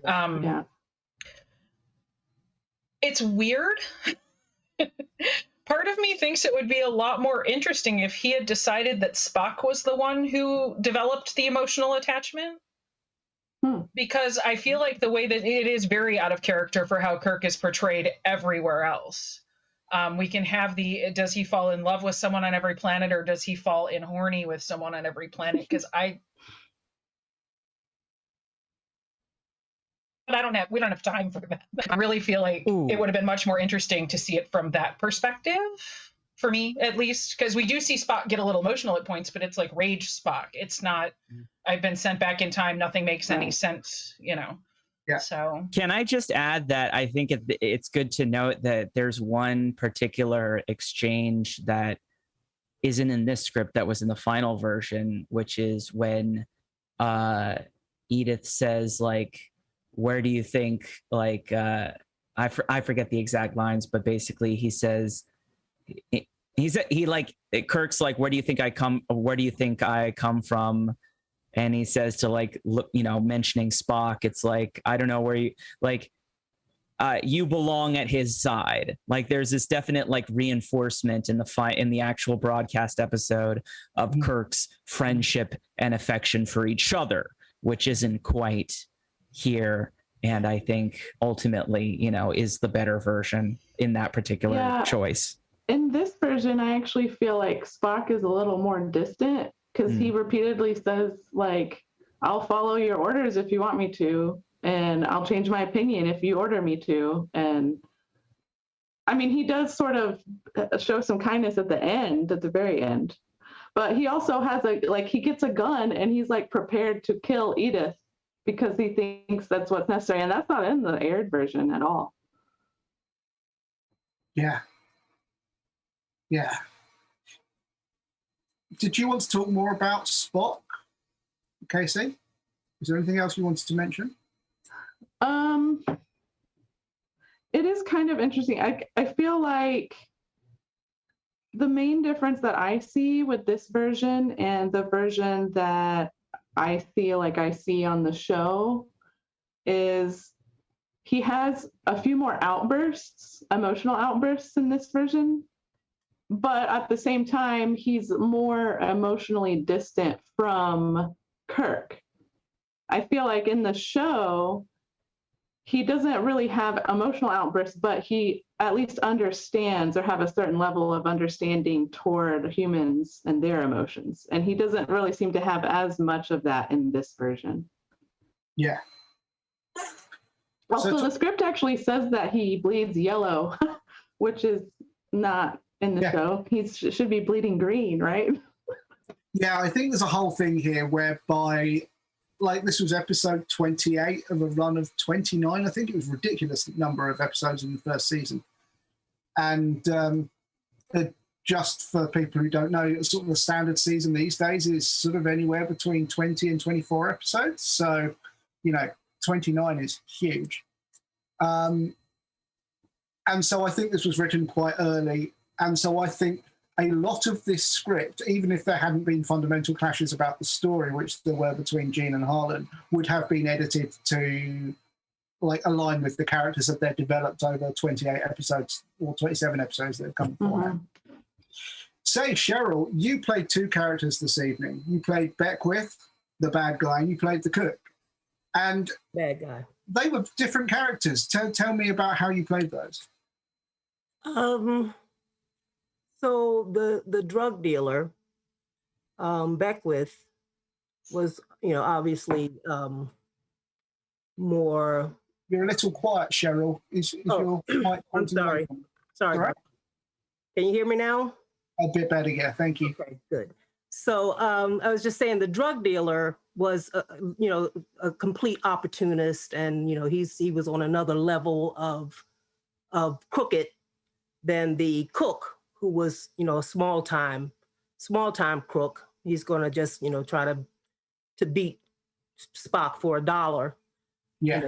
Where the drug dealer was out to make his future. He was more interested in this being his his ticket out of out of the fleet or whatever. But I was going to say too that I thought it was a great choice that they made to have it be Bones going back into the past, because both Kirk and Spock cared so much more for Bones, than their it kind of made it almost equal to Kirk's love affair. Yeah. With, so I thought that was the better choice. Because Beckwith, after he goes away and whatever, he's really kind of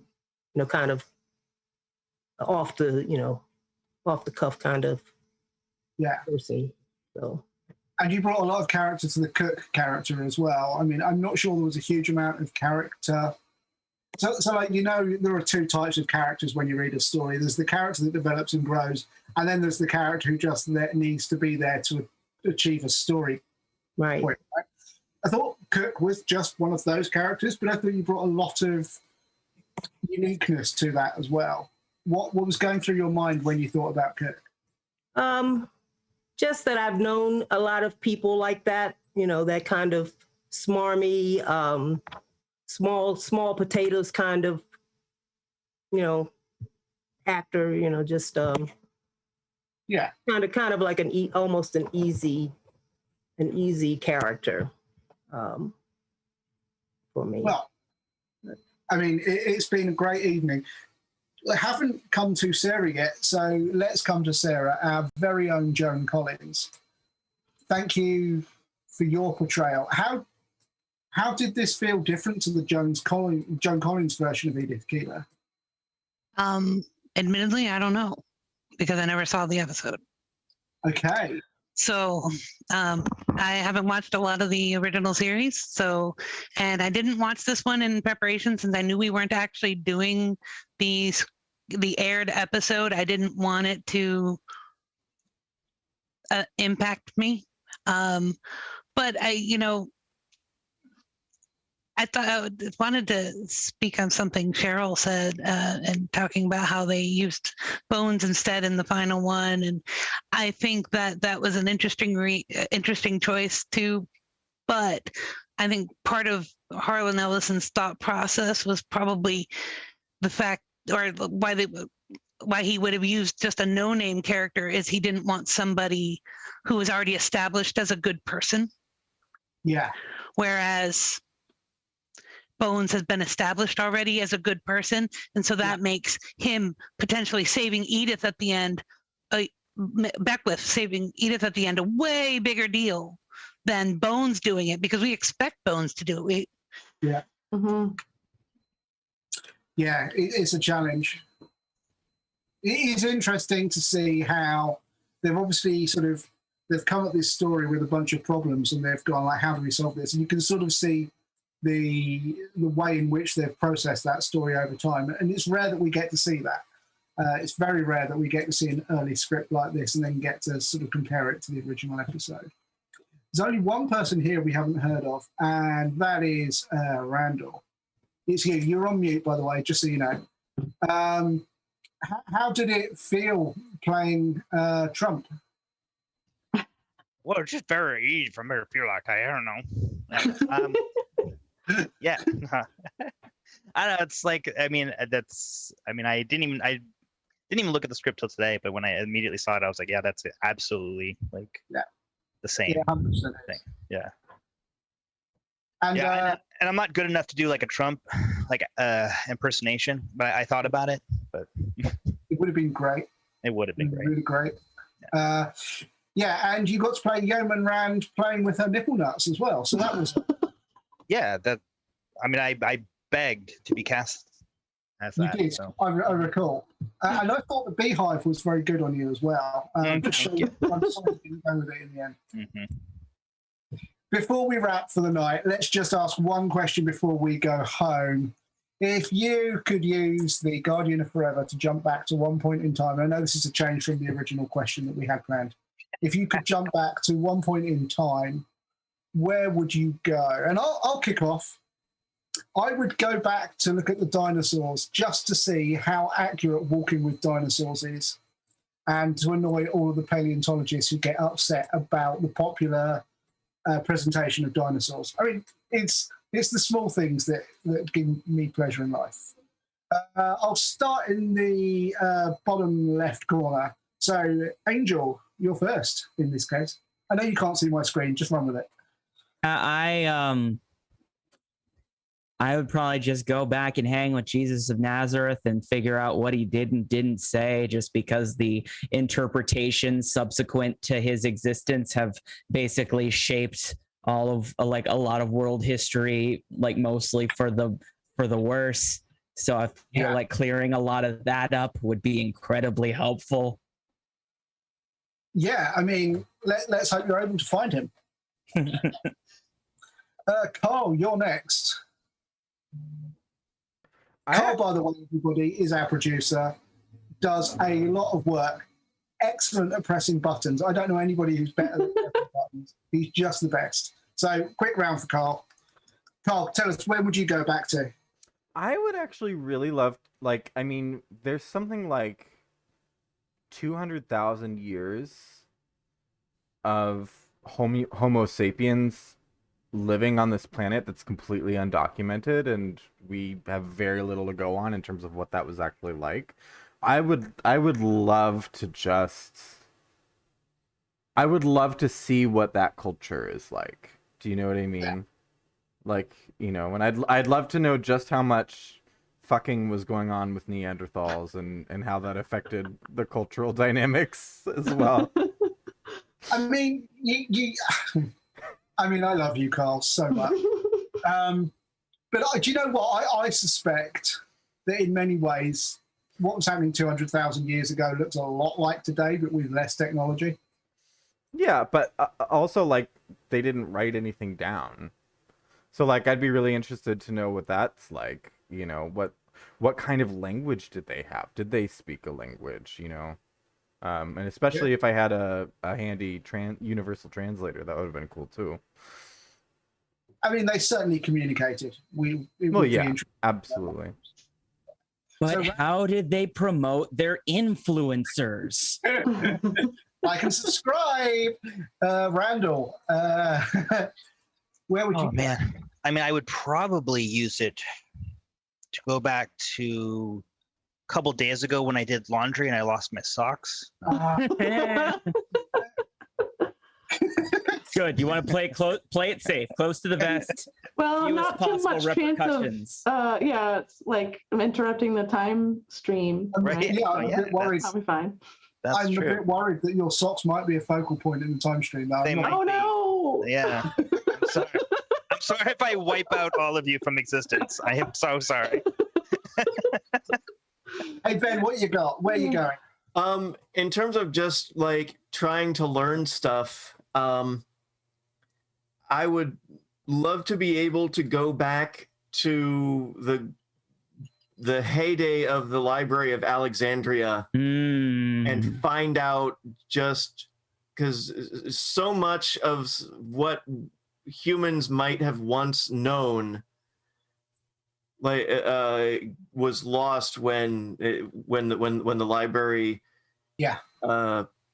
went downhill, because it had been in decline for a while before it was finally burned. So that's why I'd have to find the perfect time to go and learn ancient Sumerian or whatever the stuff was written in.